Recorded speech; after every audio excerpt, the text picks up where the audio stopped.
ರಾಜ್ಯೋತ್ಸವ ಮತ್ತು ಟಿಪ್ಪು ಜಯಂತಿ ಈ ಎರಡು ಕಾರ್ಯಕ್ರಮಗಳು ಇತಿಹಾಸವನ್ನು ನೆನಪಿಸುವಂತಹ ಕಾರ್ಯಕ್ರಮಗಳು. ಕರ್ನಾಟಕದ ಏಕೀಕರಣ, ಟಿಪ್ಪು ಸುಲ್ತಾನ್ ಇಲ್ಲಿ ಮಾಡಿದಂತಹ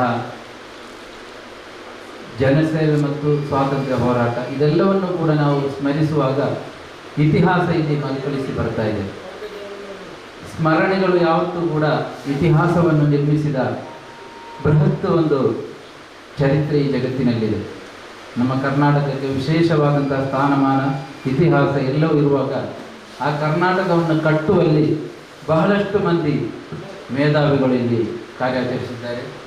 ನಮ್ಮ ಈ ಒಂದು ಕಾರ್ಯಕ್ರಮ ಆರಂಭವಾಗ್ತಾ ಇದೆ. ಅತಿಥಿಗಳನ್ನು ನಾವಿಲ್ಲಿಗೆ ಬಹಳ ಪ್ರೀತಿಪೂರ್ವಕವಾಗಿ ಸ್ವಾಗತಿಸ್ತಾ ಇದ್ದೇವೆ. ಕರ್ನಾಟಕ ರಾಜ್ಯ ಟಿಪ್ಪು ಸುಲ್ತಾನ್ ಅಭಿಮಾನಿಗಳ ಮಹಾವೇದಿಕೆ ದಕ್ಷಿಣ ಕನ್ನಡ ಜಿಲ್ಲಾಧ್ಯಕ್ಷ ಡಾಕ್ಟರ್ ಇಸ್ಮಾಯಿಲ್ ಶಾಫಿ ಅಬ್ಬುಕಟ್ಟೆ ಅವರು ಈ ಮಹತ್ವಪೂರ್ಣ ಕಾರ್ಯಕ್ರಮದ ಸಭಾಧ್ಯಕ್ಷತೆ ವಹಿಸಲಿದ್ದಾರೆ. ಅವರನ್ನು ಬಹಳ ಪ್ರೀತಿಪೂರ್ವಕ ಆಹ್ವಾನಿಸಿದ್ದೇವೆ. ಅವರಿಗೆ ಒಂದು ಹೂಗುಚ್ಛದ ಮೂಲಕ ಅವರಿಗೆ ಪ್ರೀತಿಪೂರ್ವಕ ಸ್ವಾಗತ. ಅಂತಹ ಚಾಲನೆ ಇದೀಗ ಪ್ರಾಸ್ತಾವಿಕ ಭಾಷಣ ಡಾಕ್ಟರ್. ಶುಭ ಮುಂಜಾನೆ ಕಾಮನೆಗಳು. ಅದೇ ರೀತಿ ಪ್ರೀತಿಪೂರ್ವಕವಾದ ನನ್ನ ನಮಸ್ಕಾರಗಳು. ಎಲ್ಲರೂ ಸಂತೋಷವಾಗಿದ್ದೀರಲ್ಲ?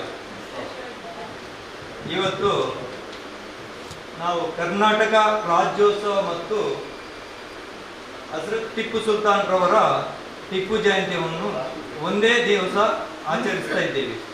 ಇದಕ್ಕೆ ಒಂದು ಉತ್ತಮ ಒಂದು ವೇದಿಕೆಯನ್ನು ನಮಗೆ ನಮ್ಮ ನಿಮ್ಮೆಲ್ಲರ ಆತ್ಮೀಯರು, ಅದೇ ರೀತಿ ಈ ಆಶ್ರಮದ ಗೌರವಾನ್ವಿತ, ನಾನು ಯಾವ ಹೆಸರಲ್ಲಿ ಹೇಳ್ಬೇಕಂತ ನನಗೆ ತೋಚುವುದಿಲ್ಲ, ಆದರೂ ಇಲ್ಲಿ ಇರುವವರಿಗೆಲ್ಲ ಒಂದು ಮನೆಯ ಮುಖ್ಯಸ್ಥರಂತೆ ನಿಮ್ಮನ್ನು ಅಷ್ಟು ಪ್ರೀತಿಪೂರ್ವಕವಾಗಿ ಅವರು ಸ್ವಂತ ಮನೆಯಲ್ಲಿ ತನ್ನ ಮಕ್ಕಳನ್ನು ಹೇಗೆ ನೋಡಿಕೊಳ್ಳುತ್ತಾರೋ ಅದೇ ರೀತಿ ಅಷ್ಟೇ ಒಂದು ಪ್ರೀತಿಯಿಂದ ತಮ್ಮೆಲ್ಲರನ್ನು ನೋಡುತ್ತಾರೆ ಎಂಬುದನ್ನು ನಿಮ್ಮ ಮುಖದಲ್ಲಿ ನೀವು ನಮಗೆ ತಿಳಿಸಿದ್ದೀರಿ. ಅವರು ಹೇಳಿದ ಮಾತಲ್ಲ, ನಿಮ್ಮ ಹ್ಯಾಪಿನೆಸ್, ನಿಮ್ಮ ಸಂತೋಷ, ಅದುವೇ ನಾನು ಅವರಿಗೆ ಹೇಳಿದ ಮಾತಾಗಿರುತ್ತದೆ. ಬಹುಶಃ ನಮ್ಮ ರೋಹಿತ್ ಸರ್ ಅವರು ಅವರಿಗೆ ಅವರ ತಂದೆ ತಾಯಿಗಳು ಒಂದು ಕೊಟ್ಟ ವರ ಆಗಿರ್ಬೋದು ಅಂತ ಹೇಳ್ತೇನೆ. ಯಾಕೆಂದರೆ ದೇವರು ಒಂದು ಮನುಷ್ಯರಿಗೆ ಒಳ್ಳೆಯದನ್ನು ಮಾಡಲಿಕ್ಕೆ ಏನಾದರೂ ಒಂದು ವರ ಕೊಡುವುದಾದರೆ ಅವರ ತಂದೆ ತಾಯಿಗಳು ಮಾಡಿದ ಪುಣ್ಯದ ಕೆಲಸದಿಂದ ಮಾತ್ರ ಅದು ಸಾಧ್ಯ ಅಂತ ನಾನು ಹೇಳುತ್ತಾ, ನಮ್ಮ ಗೌರವಾನ್ವಿತ ರೋಹಿತ್ ಸರ್ನ್ನು ಕೂಡ ನಾನು ಈ ವೇದಿಕೆಯಲ್ಲಿ ಅವರನ್ನು ತುಂಬ ಹೃದಯದಿಂದ ಅವರಿಗೆ ಸ್ವಾಗತಿಸ್ತಾ ಇದ್ದೇನೆ. ಅದೇ ರೀತಿ ನಮ್ಮ ಇನ್ನೋರ್ವ ಮುಖ್ಯ ಅತಿಥಿ, ನಮ್ಮ ನಿಮ್ಮೆಲ್ಲರ ನೆಚ್ಚಿನ ಜನಪ್ರತಿನಿಧಿ, ಬಹುಶಃ ಉಳ್ಳಾಲ ನಗರಸಭೆಯಲ್ಲಿ ಒಂದು ಜನರಿಗೋಸ್ಕರ ಆ ನಗರಸಭೆಯ ಅವರ ಆ ಕೌನ್ಸಿಲಿಂಗ್ ಮೀಟಿಂಗಲ್ಲಿ ಧ್ವನಿ ಎತ್ತುವ ಏಕೈಕ ಒಬ್ಬ ಕೌನ್ಸಿಲರ್ ಇದ್ದರಿಂದ ಉಳ್ಳಾಲ ನಗರಸಭೆಯಲ್ಲಿ ಬಹುಶಃ ಯಾರು ನನಗೆ ಅದರಲ್ಲಿ ನನ್ನನ್ನು ಇದು ಮಾಡಿದರೂ ನಾನು ಹೆಮ್ಮೆಯಿಂದ ಹೇಳ್ತೀನಿ, ಅದು ಕೌನ್ಸಿಲರ್ ಖಲೀಲ್ ಅವರು ಮಾತ್ರ ಅಲ್ಲದೆ ಇನ್ಯಾರಿಂದಲೂ ಅದು ಸಾಧ್ಯವೇ ಇಲ್ಲ ಎಂದು. ಕೌನ್ಸಿಲರ್ ಖಲೀಲ್ ಎಂದರೆ ಅದು ನಾನೀಗ ಜಾಸ್ತಿ ಹೇಳಬೇಕಾಗ್ತದೆ, ಸಮಯದ ಅಭಾವದಿಂದ ಅವರನ್ನು ಚಿಕ್ಕದಾಗಿ ವರ್ಣಿಸ್ತಾ ಇದ್ದೇನೆ. ಒಂದು ಜನಪ್ರತಿನಿಧಿ ಅಂದರೆ ಹೇಗೆ ಇರಬೇಕಂತ ಅದು ಖಲೀಲ್ನಿಂದ ನೋಡಿ ಕಲಿಬೇಕಂತ ನಾನು ಬಹುಶಃ ಮಾಧ್ಯಮದವರು ತನ್ನ ಮುಂದೆ ಇದ್ದಾರೆ, ಮಾಧ್ಯಮದವರು ಕೂಡ ಒಂದು ರಿಕ್ವೆಸ್ಟ್ ಮಾಡ್ತೇನೆ. ಅವರನ್ನು ಖಲೀಲ್ ಅವರು ಮಾಡಿದ ಆ ಕೆಲಸ ಕಾರ್ಯಗಳು ನನಗೆ ನಿಜವಾಗಿ ಹೆಮ್ಮೆ ಅನಿಸ್ತದೆ. ಆದ್ದರಿಂದ ಅವರನ್ನು ನಾನು ಈ ಸಂದರ್ಭದಲ್ಲಿ ಹೊಗಲೇಬೇಕು. ಒಂದು ಜನಪ್ರತಿನಿಧಿ ಜನರಿಗೋಸ್ಕರ, ಮತದಾರಿಗೋಸ್ಕರ ಕೆಲಸ ಮಾಡ್ತಾ, ಯಾವುದೇ ಪಕ್ಷ ಇರಲಿ, ಯಾವುದೇ ರಾಜಕೀಯ ನಾಯಕರು ಇರಲಿ, ಅವರನ್ನು ನಾವು ಹೊಗಲಬೇಕು, ಅದು ನಮ್ಮ ಕರ್ತವ್ಯ ಆಗ್ತದೆ. ಅದೇ ರೀತಿ ನಮ್ಮ ವೇದಿಕೆಯಲ್ಲಿ ಈ ಒಂದು ಅರ್ಥಪೂರ್ಣವಾದ ಒಂದು ವೇದಿಕೆ, ಇಲ್ಲಿ ನಮ್ಮ ಒಟ್ಟಿಗೆ ಕೌನ್ಸಿಲರ್ ಖಲೀಲ್ ಅವರು ಕೂಡ ಇದ್ದಾರೆ. ಅವರನ್ನು ತುಂಬ ಹೃದಯದಿಂದ ನಮ್ಮ ಸಂಘಟನೆ ಪರವಾಗಿ, ನಮ್ಮ ನಿಮ್ಮೆಲ್ಲರ ಪರವಾಗಿ ಸ್ವಾಗತಿಸ್ತಾ ಇದ್ದೇನೆ. ಮತ್ತು ನಮ್ಮ ಇನ್ನೋರ್ವ ಜನಪ್ರತಿನಿಧಿ, ನನ್ನ ಮನೆಯ ಹತ್ತಿರದ 300 ಗ್ರಾಮದ ಪಂಚಾಯತಿ ಅಧ್ಯಕ್ಷರಾಗಿರ್ತಾರೆ. ಬಹುಶಃ ಅವರು 300 ಗ್ರಾಮದಲ್ಲೆಲ್ಲ ಅವರು ಪ್ರತಿಯೊಂದು ಜನರಿಗೋಸ್ಕರ ಹೋರಾಟ ಮಾಡಿ ರಾಜಕೀಯವನ್ನು ಅವ್ರು ಏನು ಮಾಡ್ತಾರೆ ಅಂದರೆ ರಾಜಕೀಯ ಜೀವನದಲ್ಲಿ ಕೂಡ ಅವರು ಮುಂದೆ ಬಂದು 300 ಗ್ರಾಮ ಪಂಚಾಯತಿಯ ಪ್ರಥಮ ಪ್ರಜೆಯಾಗಿ ಇವತ್ತು ನಮ್ಮೆಲ್ಲರ 300ನ ಜನಪ್ರತಿನಿಧಿಗಳಿಗೆ ಒಂದು ರಾಜಕೀಯವಾಗಿ ಅವರ ಜನರಿಗೆ ಸಿಗುವಂತ ಪ್ರತಿಯೊಂದು ಸವಲತ್ತುಗಳನ್ನು ತಂದುಕೊಟ್ಟು ಒಂದು ಉತ್ತಮ ಜನಪ್ರತಿನಿಧಿ ಎಂದು ಹೆಗ್ಗಳಿಕೆಯನ್ನು ಪಡೆದಂತ ನನ್ನ ಆತ್ಮೀಯರು, ನನ್ನೊಟ್ಟಿಗೆ ಹೋರಾಟ ರಂಗದಲ್ಲೂ ಮುಂಚೂಣಿಯಲ್ಲಿದ್ದಂಥ ನಿಮ್ಮೆಲ್ಲರ ಒಂದು ಜನನಾಯಕ ಅಂತ ಹೇಳ್ಬೋದು. ಅವರು ಕೂಡ ನಮ್ಮೊಟ್ಟಿಗೆ ಇದ್ದಾರೆ. ಅವರು ಪಂಚಾಯತಿಯಲ್ಲಿ ಹಲವು ಪ್ರಶಸ್ತಿಗಳನ್ನು ಕೂಡ ಕೇಂದ್ರ ಸರ್ಕಾರದ್ದು ಅವರಿಗೆ ಅವರ ಪಂಚಾಯತಿಗೆ ಅವರ ಇರುವ ಇದರಲ್ಲಿ ಅವರಿಗೆ ಲಭಿಸಿದೆ. ಬಹುಶಃ ಮುಂದಿನ ದಿನಗಳಲ್ಲಿ ತುಂಬಾ ಯೋಜನೆಗಳನ್ನು ಹಾಕಿಕೊಂಡಂತ ಒಂದು ಉತ್ತಮ ಜನನಾಯಕ, ಒಂದು ಉತ್ತಮ ಪಂಚಾಯತಿ ಅಧ್ಯಕ್ಷ ಎಂದು ಹೇಳಲು ನನಗೆ ತುಂಬಾ ಹೆಮ್ಮೆ ಆಗುತ್ತದೆ. ಬಹುಶಃ ಅವರು ನಮ್ಮ ಈ ವೇದಿಕೆಯಲ್ಲಿ ನಮ್ಮೊಟ್ಟಿಗೆ ಇದ್ದಾರೆ. ನಮ್ಮ ಸಂಘಟನೆಯ ಉಪಾಧ್ಯಕ್ಷರು ಕೂಡ ಆಗಿದ್ದಾರೆ. ಅವರನ್ನು ಕೂಡ ನಮ್ಮ ಸಂಘಟನೆಯ ಪರವಾಗಿ, ನಿಮ್ಮೆಲ್ಲರ ಪರವಾಗಿ ತುಂಬ ಹೃದಯದಿಂದ ಅವರನ್ನು ನಾನು ಸ್ವಾಗತಿಸ್ತಾ ಇದ್ದೇನೆ. ಮತ್ತು ಇನ್ನೋರ್ವ ನಮ್ಮ ಇದೇ ಊರಿನ ನಮ್ಮೆಲ್ಲರ ಪರಿಚಿತವಿರುವ ಸಮಾಜ ಸೇವೆಯಲ್ಲಿ ಮುಂಚೂಣಿಯಲ್ಲಿರುವಂಥ ಸಂಘಟನೆ ಜಮಾತ್ ಇಸ್ಲಾಂ ಹಿಂದ್, ಇದರ ಉಳ್ಳಾಲ ಘಟಕದ ಅಧ್ಯಕ್ಷರಾಗಿರುವಂಥ ನನ್ನ ಕುಟುಂಬಸ್ಥರು ಕೂಡ ಹೌದು. ಅವರು ಪ್ರತಿಯೊಂದು ಜನರ ಮನಗೆದ್ದಂತ ಒಂದು ಸಂಘಟನೆಯಲ್ಲಿ ಸಂಘಟನಾತ್ಮಕವಾಗಿ ಸಂಘಟನೆ ಮುನ್ನಡೆಸುವಂತ ಒಬ್ಬ ಚತುರ. ಅವರು ಕೂಡ ನಮ್ಮೊಟ್ಟಿಗಿದ್ದಾರೆ. ಅವರನ್ನು ಕೂಡ ನಮ್ಮ ಸಂಘಟನೆಯ ಪರವಾಗಿ ನಾನು ನಿಮ್ಮೆಲ್ಲರ ಪರವಾಗಿ ಅವರನ್ನು ತುಂಬ ಹೃದಯದಿಂದ ಅವರನ್ನು ಸ್ವಾಗತಿಸ್ತಾ ಇದ್ದೇನೆ. ಅದೇ ರೀತಿ ಇನ್ನೋರ್ವ ನಮ್ಮ ಸಂಘಟನೆಯ ಕಾರ್ಯಕಾರಿ ಸಮಿತಿಯಲ್ಲಿರುವಂಥ ನಮ್ಮ ಗೌರವಾಧ್ಯಕ್ಷರಂಥ ಸಂಘಟನೆಯ ಇಬ್ರಾಹಿಂ ಲಬ್ಬೈಕ್, ಸಮಾಜದಲ್ಲಿ ಬಡವರ ಕಣ್ಣೀರನ್ನು ಒರೆಸುವಂಥ ಒಬ್ಬ ಉತ್ತಮ ಸಮಾಜ ಸೇವಕ ಎಂದು ಹೇಳಬಲ್ಲೆ. ನನ್ನ ಆತ್ಮೀಯರು ನಮ್ಮ ಸಂಘಟನೆಯಲ್ಲೂ ಕೂಡ ನಮಗೆ ಸಂಪೂರ್ಣ ಕೈ ಜೋಡಿಸುತ್ತಾ ನಮಗೆ ಸಹಕಾರವನ್ನು ಕೊಡ್ತಾ ಬಂದಂಥ ನಮ್ಮ ಇಬ್ರಾಹಿಂ ಲಬ್ಬೈಕ್ ಅವರು ಕೂಡ ಈ ನಮ್ಮ ಸಂಘಟನೆಯ ಪರವಾಗಿ ನಿಮ್ಮೆಲ್ಲರ ಪರವಾಗಿ ಪೂರ್ವಕದಿಂದ ಅವರನ್ನು ಸ್ವಾಗತಿಸಿದ್ದೇನೆ. ಇನ್ನೋರ್ವ ನಮ್ಮ ಸಂಘಟನೆಯ ಕಾರ್ಯಕಾರಿ ಸಮಿತಿಯಲ್ಲಿದ್ದಾರೆ ಮ್ಯಾಗ್ಜಿನ್ ಡಿಸೋಜರ್ ಅವರು, ಮತ್ತು ಉಳ್ಳಾಲ ನಗರಸಭೆಯ ಅಲ್ಪಸಂಖ್ಯಾತರ ಘಟಕದ ಉಪಾಧ್ಯಕ್ಷರಾಗಿ ಕೂಡ ಕಾರ್ಯನಿರ್ವಹಿಸ್ತಾ ಇದ್ದಾರೆ. ಮತ್ತೆ ಲಯನ್ಸ್ ಅಲ್ಲಿ ಕೂಡ ಇದ್ದಾರೆ. ಅವರು ತನ್ನ ಜೀವನವನ್ನು ಜಾಸ್ತಿ ಹೊರ ಊರಲ್ಲಿ ದುಡಿದು ಈಗ ನಮ್ಮ ಊರಲ್ಲೇ ಇದ್ದುಕೊಂಡು ಅಲ್ಲಿ ಸಂಪಾದಿಸಿದ ಹಣವನ್ನು ನಾನು ಅವರ ಬಗ್ಗೆ ನನಗೆ ನಮ್ಮ ಅಧ್ಯಕ್ಷರು ವಿಲ್ಪಟ್ರವರು ನಮಗೆ ಪರಿಚಯಿಸಿದರು. ನೋಡುವಾಗ ಅವರು ಮಾಡಿದ ಕೆಲಸ ಕಾರ್ಯಗಳು ನನಗೆ ತುಂಬಾ ಸಂತೋಷವಾಗ್ತಾ ಇದೆ. ಇಂಥ ಒಂದು ವ್ಯಕ್ತಿ ಸಮಾಜದಲ್ಲಿ ನಮ್ಮೊಟ್ಟಿಗೆ ಇದ್ದಾರೆ ಎಂದು ಹೇಳುವಾಗ ನನಗೆ ತುಂಬಾ ಹೆಮ್ಮೆ ಆಗುತ್ತದೆ. ಬಹುಶಃ ನಮ್ಮ ಸಂಘಟನೆಯಲ್ಲೂ ಕೂಡ ನಮಗೆ ಸಂಪೂರ್ಣ ಸಹಕಾರವನ್ನು ಕೊಡುತ್ತಾ ಪ್ರತಿಯೊಂದು ಕೆಲಸ ಕಾರ್ಯಗಳಲ್ಲೂ ನಮಗೆ ಎತ್ತಿದ ಕೈಯಾಗಿದ್ದಾರೆ. ಇಂತಹ ಒಂದು ಮಹಾನುಭಾವ ಸಮಾಜ ಸೇವಕರನ್ನು ನಮ್ಮ ಸಂಘಟನೆಯಲ್ಲಿ ನಮಗೆ ಸಿಕ್ಕಿದ್ದು ಕೂಡ ನಾನು ನಮ್ಮ ಸಂಘಟನೆ ಪರವಾಗಿ ಕೂಡ ನಾನು ತುಂಬಾ ಹೆಮ್ಮೆ ಪಡುತ್ತೇನೆ. ಅದೇ ರೀತಿ ಅವರನ್ನು ಈ ನಮ್ಮ ವೇದಿಕೆಯಲ್ಲಿ ಅವರು ಕೂಡ ಇವತ್ತಿದ್ದಾರೆ. ಅವರನ್ನು ಕೂಡ ನಮ್ಮ ತುಂಬ ಹೃದಯದಿಂದ ಅವರನ್ನು ನಾನು ಸ್ವಾಗತಿಸ್ತಾ ಇದ್ದೇನೆ ಸರ್. ಮತ್ತು ನಮ್ಮ ಇನ್ನೋರ್ವ ನಮ್ಮ ಸಂಘಟನೆಯ ಬೆನ್ನೆಲುಬು, ಅವರನ್ನು ನಾನು ಯಾವಾಗಲೂ ನೆನೆಸದ ದಿನ ಬಂದಿಲ್ಲ. ನನ್ನ ಗುರುಗಳು ಕೂಡ ಹೌದು. ನನ್ನ ಪ್ರತಿಯೊಂದು ಹೋರಾಟಕ್ಕೂ ಕೂಡ ನನಗೆ ಮಾರ್ಗದರ್ಶನವನ್ನು ನೀಡುತ್ತಾ ಬಂದಿದ್ದಾರೆ.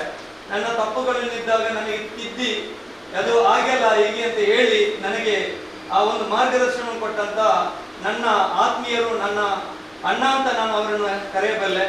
ನನ್ನ ಪ್ರೀತಿಯ ನನ್ನ ಗುರುಗಳು ಅಬ್ದುಲ್ ಅಜೀಜ್ ಪುನಚೆಯವರು, ನಮ್ಮ ಸಂಘಟನೆಗೆ ಅವರು ಕೊಟ್ಟ ಕೊಡುಗೆ ಅಷ್ಟಿಷ್ಟ ಅಲ್ಲ.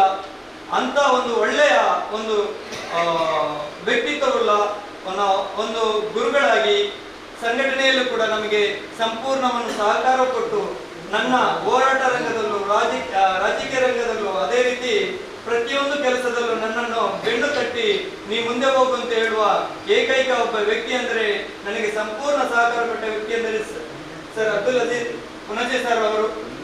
ಬಹುಶಃ ಅವರ ಲೇಖನ ಪ್ರತಿಯೊಂದು ಪೇಪರ್ಲು ಎಲ್ಲ ಸೋಷಿಯಲ್ ಮೀಡಿಯಾದಲ್ಲಿ ಬರ್ತಾ ಇದೆ. ಲೇಖನದಲ್ಲೂ ಕೂಡ ಬರೆಯುವುದರಲ್ಲೂ ಉತ್ತಮ ಒಂದು ವ್ಯಕ್ತಿ, ಒಳ್ಳೆಯ ವಾಗ್ಮಿ ಕೂಡ ಆಗಿದ್ದಾರೆ. ಅವರು ಕೂಡ ನಮ್ಮೊಟ್ಟಿಗಿದ್ದಾರೆ. ಅವರನ್ನು ಕೂಡ ನಮ್ಮ ಸಂಘಟನೆ ಪರವಾಗಿ, ನಮ್ಮ ನಿಮ್ಮೆಲ್ಲರ ಪರವಾಗಿ ನಾನು ಅವರನ್ನು ಸ್ವಾಗತಿಸ್ತಾ ಇದ್ದೇನೆ. ಮತ್ತೆ ನಮ್ಮ ಇನ್ನೊಬ್ಬ ನಮ್ಮ ಅಲ್ಪಸಂಖ್ಯಾತರ ಘಟಕದ ಮಂಗಳೂರು ಬ್ಲಾಕಿನ ನೂತನವಾಗಿ ಆಯ್ಕೆಗೊಂಡಂತ ಬ್ಲಾಕ್ ಅಧ್ಯಕ್ಷರಾದಂತ ಓಸ್ವಾಲ್ಡ್ ಡಿಸೋಜರ್ ಅವರು ಕೂಡ ನಮ್ಮ ಕರೆಗೆ ಹೋಗೊಟ್ಟು ನಮ್ಮೊಟ್ಟಿಗೆ ಕೈ ಜೋಡಿಸಿ ನಮ್ಮೊಟ್ಟಿಗೆ ಬಂದಿದ್ದಾರೆ. ಉತ್ತಮ ಸಮಾಜ ಸೇವಕರು, ತುಂಬಾ ಸಮಾಜ ಸೇವೆಗಳನ್ನು ಮಾಡಿದ್ದಾರೆ. ಲಯನ್ಸ್ ಅಲ್ಲೂ ಕೂಡ ಇದ್ದಾರೆ, ರಾಜಕೀಯ ರಂಗದಲ್ಲೂ ಕೂಡ ಇದ್ದಾರೆ. ಇವರು ನಮ್ಮ ಸಂಘಟನೆಗೂ ಸಂಪೂರ್ಣ ಸಹಕಾರವನ್ನು ಮಾಡಿದ್ದಾರೆ. ಇವರು ಕೂಡ ನಮ್ಮೊಟ್ಟಿಗೆ ಇವತ್ತು ಬಂದಿದ್ದಾರೆ. ಇವರನ್ನು ಕೂಡ ನಾನು ನಮ್ಮ ಸಂಘಟನೆ ಪರವಾಗಿ, ನಮ್ಮ ನಿಮ್ಮೆಲ್ಲರ ಪರವಾಗಿ ಅವರನ್ನು ಹೃತ್ಪೂರ್ವಕವಾಗಿ ಸ್ವಾಗತಿಸ್ತಾ ಇದ್ದೇನೆ. ಮತ್ತು ಇನ್ನವರು ನನ್ನ ಆತ್ಮೀಯ ಸ್ನೇಹಿತರು, ಅದೇ ರೀತಿ ಉದ್ಯಮಿಯಾದ ಮತ್ತು ಇರಾ ಶಾಲೆಯ PTA ಕಮಿಟಿಯ ಒಂದು ಕೋಶಾಧಿಕಾರಿಯಾಗಿ ಇದ್ದಾರೆ. ನಮ್ಮ ಸಮಾಜ ಸೇವೆಯಲ್ಲಿ ಕೂಡ ಒಂದು ಉತ್ತಮವಾದ ಕೆಲಸವನ್ನು ಮಾಡುತ್ತಾ ಬಂದಂತಹ ಉದ್ಯಮಿ ಅಬ್ದುಲ್ ಶರೀಫ್ ಬಜಿಪೆ ಅವರು ಕೂಡ ನಮ್ಮೊಟ್ಟಿಗೆ ಇದ್ದಾರೆ. ಅವರನ್ನು ಕೂಡ ನಾನು ತುಂಬ ಹೃದಯದಿಂದ ಸ್ವಾಗತಿಸ್ತಾ ಇದ್ದೇನೆ. ಮತ್ತು ನಮ್ಮ ಇನ್ನೋರ್ವ ನನ್ನ ಸಂಬಂಧಿಕರು ಕೂಡ ಹೌದು, ಉದ್ಯಮಿ.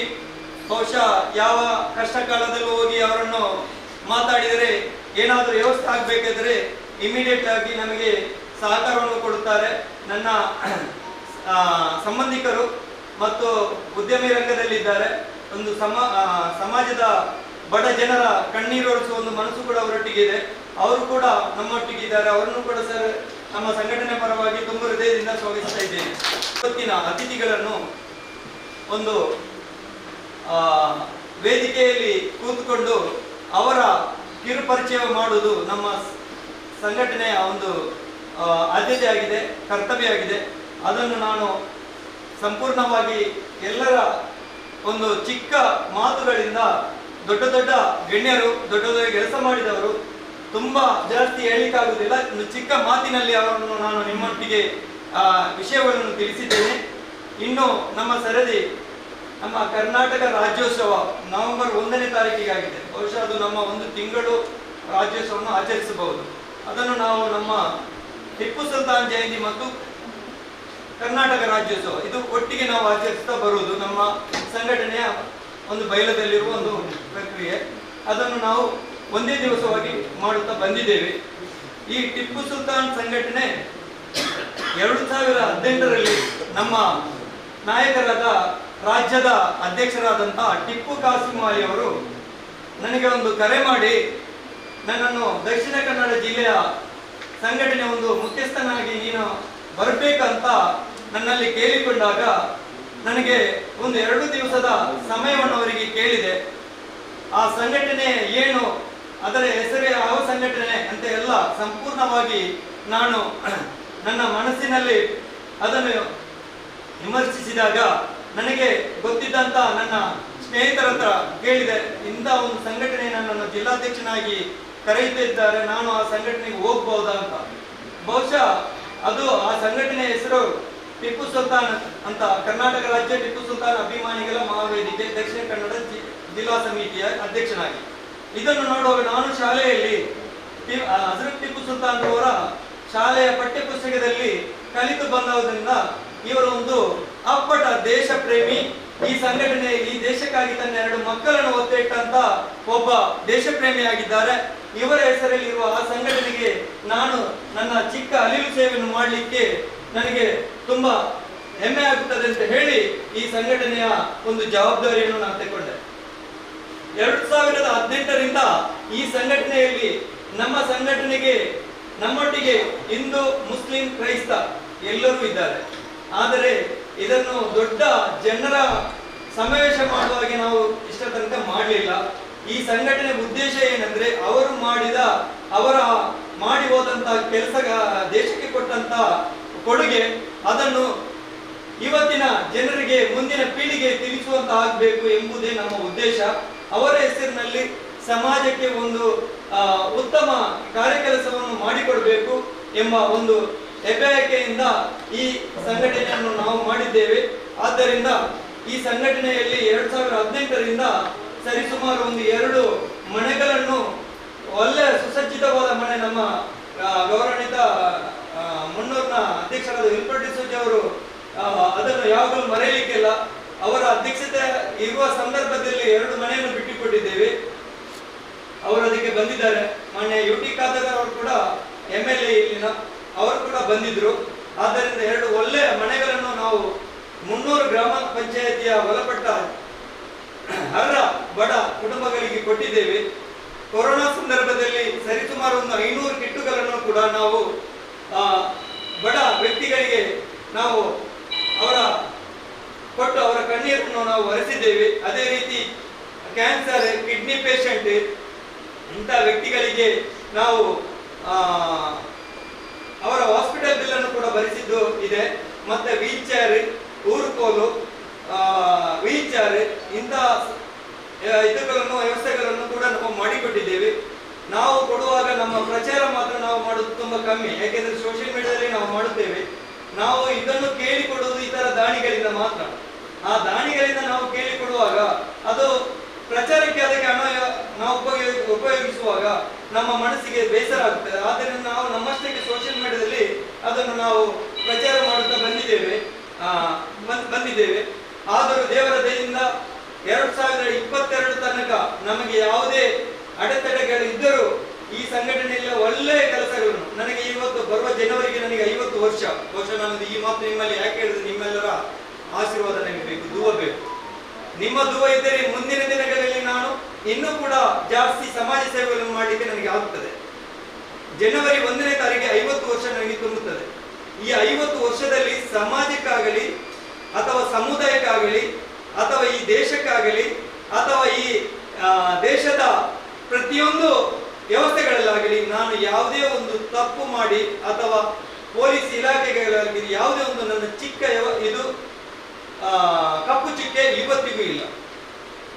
ಕಾರಣ ಅಂದ್ರೆ ಒಬ್ಬ ಮನುಷ್ಯ ಅವ ಹುಟ್ಟಿದ ಮೇಲೆ ಅವನ ತಂದೆ ತಾಯಿ ಯಾವ ರೀತಿ ಬೆಳೆದು ಬರುತ್ತಾರೆ ಅದೇ ರೀತಿ ಅವರ ಮಕ್ಕಳು ಕೂಡ ಬೆಳೆದು ಬರ್ತಾರೆ. ಅದನ್ನು ನನ್ನ ತಂದೆ ತಾಯಿ ನನಗೆ ಕೊಟ್ಟ ಒಂದು ವರ ಅಂತ ನಾನು ಹೇಳ್ತೇನೆ.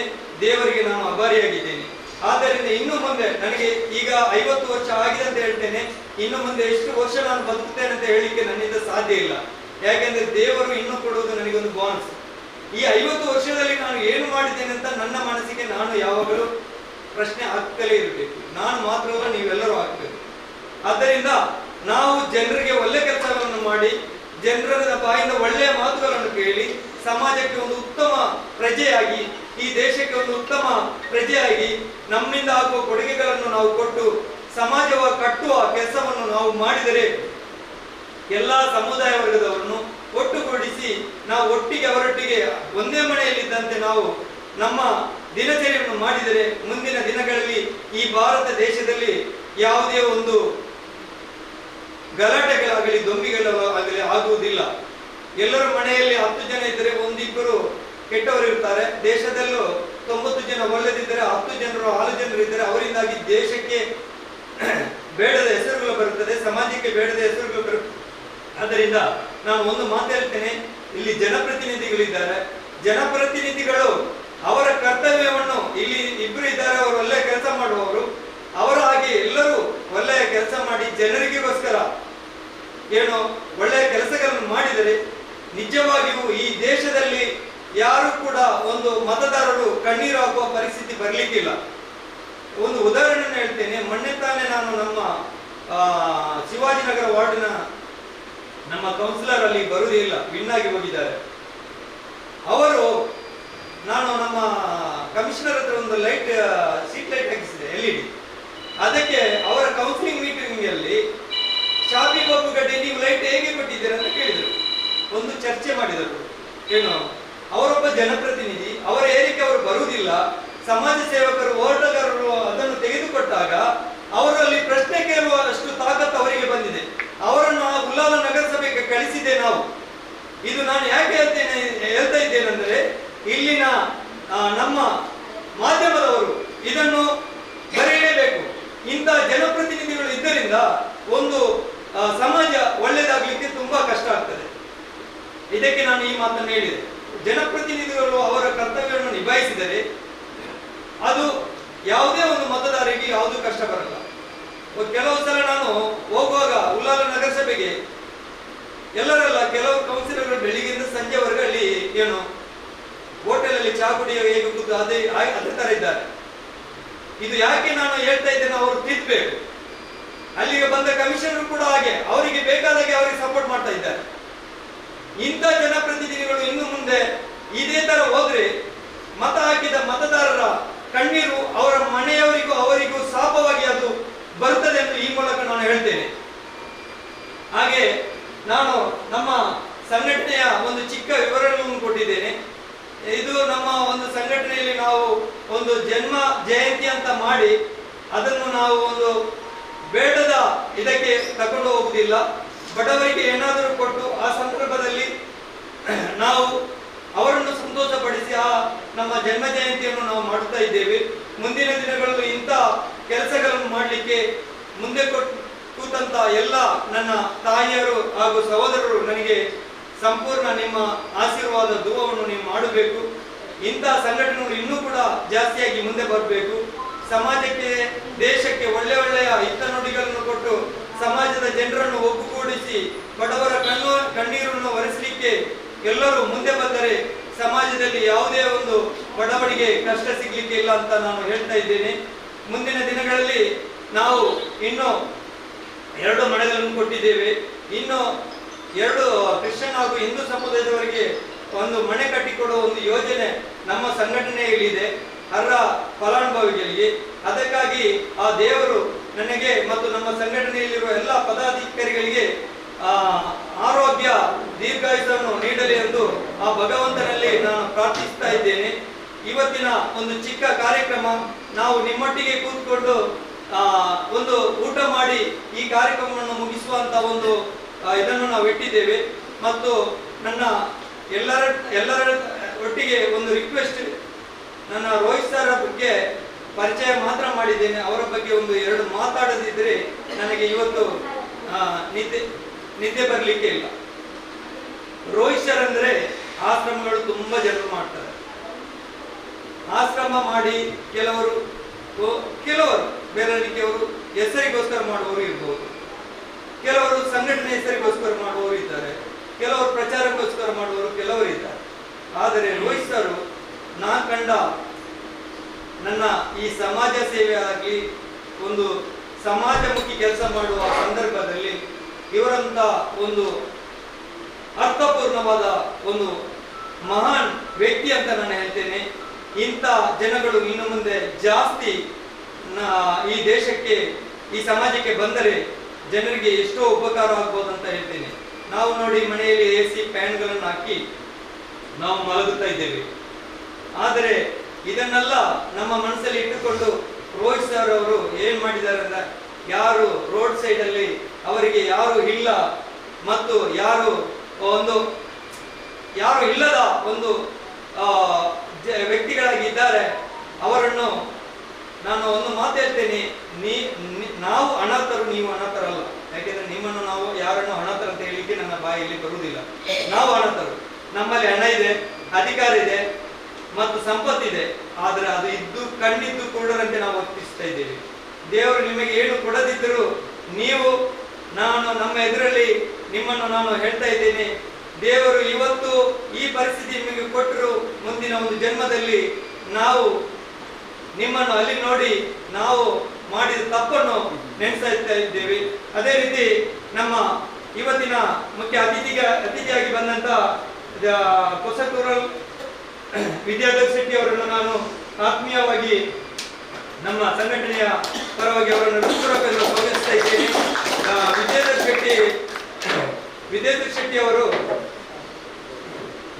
ಶೆಟ್ಟಿ ಅವರ ಬಗ್ಗೆ ನಾನು ಮಾತಾಡಲೇಬೇಕು. ನಮ್ಮ ಸಂಘಟನೆಯ ಪ್ರತಿಯೊಂದು ಕಾರ್ಯಕ್ರಮಗಳಿಗೆ ವಿದ್ಯಾಧರ್ ಶೆಟ್ಟಿ ಅವರು ನಾನು ಒಂದು ಮಾತು ಹೇಳಿದರೆ ಸಾಕು, ಅವರು ಶಾಪಿ ನಾನು ಬರ್ತೇನೆ ಅಂತ ಹೇಳುವ ಒಂದು ನಮ್ಮ ಊರಿನ ನಮ್ಮ ಹೆಮ್ಮೆಯ ಹೊಸಕರಲ್ TV ಚಾನೆಲ್ನ ವ್ಯವಸ್ಥಾಪಕರು. ಇವರು ಎಲ್ಲ ಜಾತಿ ವರ್ಗದವರನ್ನು ಒಟ್ಟು ಸೇರಿ ಪ್ರತಿ ವರ್ಷವೂ ಎಲ್ಲ ಸಮುದಾಯವನ್ನು ಒಟ್ಟು ಸೇರಿ ದೀಪಾವಳಿ ಒಂದು ಕಾರ್ಯಕ್ರಮವನ್ನು ಮಾಡುತ್ತಾರೆ ಅಂತ ಒಂದು ಮನೋಭಾವವುಳ್ಳ ಒಂದು ನಮ್ಮ ನಮ್ಮ ನಮ್ಮ ನಿಮ್ಮೆಲ್ಲರ ನೆಚ್ಚಿನ ನಾಯಕರು ವಿದ್ಯಾಧರ್ ಶೆಟ್ಟಿ ಅವರು ಈಗ ನಮ್ಮೊಟ್ಟಿಗೆ ಕೈ ಜೋಡಿಸಿದ್ದಾರೆ. ಅವರನ್ನು ಮಗದನ್ನು ನಾನು ಹೃತ್ಪೂರ್ವಕವಾಗಿ ನಮ್ಮ ಸಂಘಟನೆ ಪರವಾಗಿ ನಾನು ಅವರನ್ನು ಸ್ವಾಗತಿಸ್ತಾ ಇದ್ದೇನೆ. ಅದೇ ರೀತಿ ನಮ್ಮ ಇವತ್ತಿನ ಈ ಕಾರ್ಯಕ್ರಮ ಬಹುಶಃ ಕೆಲವರು ನೆನೆಸಬಹುದು, ಇಲ್ಲಿ ಯಾರು ಬರಲಿಲ್ಲ, ಕೆಲವು ಗೆಸ್ಟ್ಗಳನ್ನು ಇಟ್ಕೊಂಡು ಈ ಸಂಘಟನೆಯಲ್ಲಿ ಒಂದು ಕಾರ್ಯಕ್ರಮ ಮಾಡ್ತಾ ಇದ್ದಾರೆ ಅಂತ. ನನಗೆ ಚಿಕ್ಕಂದಿನ ಒಂದು ಅಭ್ಯಾಸ, ಯಾರು ದೊಡ್ಡವರನ್ನು ನಾನು ಕರೆಯುವುದು ತುಂಬಾ ಕಡಿಮೆ. ಯಾರು ದೊಡ್ಡವರ ಮದುವೆಗೆ ಕರೆದು ನಾನು ಹೋಗಲ್ಲ. ಯಾರು ದೊಡ್ಡವರು ಕರೆದರೂ ಕರೆಯದಿದ್ದರೂ ಅವರ ಮದುವೆಗೆ ನಾನು ಹೋಗ್ತೇನೆ. ಇದು ಚಿಕ್ಕಂದಿನಿಂದ ನನಗೆ ಬಂದ ಒಂದು ಇದು. ಆದ್ದರಿಂದ ನಮ್ಮ ಸಂಘಟನೆಯಲ್ಲಿ ಯಾವಾಗಲೂ ನಾವು ಶ್ರೀಮಂತರನ್ನು ಕರೆದು ಅವರನ್ನು ನಾವು ಇದು ಮಾಡುವುದಕ್ಕಿಂತ ಬಡವರೊಟ್ಟಿಗೆ ಕೂತ್ಕೊಂಡು ಬಡವರೊಟ್ಟಿಗೆ ನಾವು ನಮ್ಮ ಒಂದು ಚಿಕ್ಕ ಸಮಯವನ್ನು ಅವರಿಗೆ ನಾವು ಮೀಸಲಿಟ್ಟು ನಾವು ಕೂಡ ಅವರೊಟ್ಟಿಗೆ ಒಂದು ಸಂತೋಷದಲ್ಲಿ ಒಂದು ಊಟ ಇದೆಲ್ಲ ಮಾಡಿದಾಗ ಅದಕ್ಕೆ ಒಂದು ಅರ್ಥ ಬರುತ್ತದೆ. ಇವತ್ತು ಈ ವೇದಿಕೆಯಲ್ಲಿ ಕೂತ್ಕೊಳ್ಳಿಕ್ಕೆ ಜಾಗ ಇಲ್ಲ. ಆದ್ದರಿಂದ ರೋಹಿತ್ ಸರ್ ಫಸ್ಟಿಗೆ ಹೇಳಿದ್ದಾರೆ, ನಿಮ್ಮ ಜನ ಎಷ್ಟು ಬರ್ತಾರೆ ಸರ್? ನಾನು ಹೇಳಿದ್ರೆ ನಮ್ಮ ಜನ ಯಾರು ಬರುತ್ತಿಲ್ಲ, ನಮ್ಮ ಗೆಸ್ಟ್ಗಳು ಮಾತ್ರ ಬರ್ತೀವಿ. ಯಾಕೆಂದ್ರೆ ನಿಮ್ಮವರನ್ನು ಕೂತ್ಕೊಂಡು ನಮಗೆ ನಮ್ಮ ಸಂಘಟನೆಯ ಸದಸ್ಯರು ಮುಖ್ಯ ಅಲ್ಲ, ನಿಮ್ಮವರನ್ನು ಕೂತ್ಕೊಂಡು ನಾವು ನಮ್ಮ ಕಾರ್ಯಕ್ರಮವನ್ನು ಮಾಡಬೇಕು ಅನ್ನೋ ಆಸೆ ಇದೆ. ಅದಕ್ಕೋಸ್ಕರ ನಾನು ಇಲ್ಲಿ ಇಟ್ಟಿದ್ದೇನೆ ಅಂತ ಹೇಳಿ ಅದಕ್ಕೆ ಯಾರನ್ನು ನಾವು ಕರೆಯಲಿಲ್ಲ. ಸಂಘಟನೆಯ ಸದಸ್ಯರುಗಳಾಗಲಿ ಪದಾಧಿಕಾರಿಗಳಾಗಲಿ ಈ ಕಾರ್ಯಕ್ರಮಕ್ಕೆ ಬರಲಿಕ್ಕೆ ಅವರಿಗೆ ಇಲ್ಲಿ ಜಾಗದ ಅವಕಾಶ ಇಲ್ಲದಿಂದ ನಾವು ಅವರನ್ನು ಇಲ್ಲಿ ಇದು ಮಾಡಲಿಲ್ಲ. ನಮ್ಮ ಇನ್ನೊಂದು ನಮ್ಮ ಕಾರ್ಯಕ್ರಮ ನಾವೇ ಮಾಡಿದ್ದೇವೆ, ನಮ್ಮ ಸದಸ್ಯರುಗಳು ಪದಾಧಿಕಾರಿಗಳು ಸೇರಿ. ಮತ್ತು ಈ ನನ್ನ ಮಾತುಗಳನ್ನು ಜಾಸ್ತಿ ನಾನು ಮಾತಾಡಲಿಕ್ಕೆ ತಗೊಂಡು ಹೋಗುವುದಿಲ್ಲ. ಇವರೆಲ್ಲ ನನ್ನ ಮುಖ ನೋಡ್ತಾ ಇದ್ದಾರೆ, ಯಾಕೆ ನನಗೆ ಸ್ವಲ್ಪ ಸಮಯ ಕೊಟ್ಟದ್ದೇನೆ ನನಗೆ ನನ್ನ ಒಂದು ಭಾಗ್ಯ ಅಂತ ಹೇಳ್ತಾ ಇದ್ದೇನೆ. ನಮ್ಮ ವಿದ್ಯಾಧರ್ ಶೆಟ್ಟಿ ಅವರು ಬಂದಿದ್ದಾರೆ.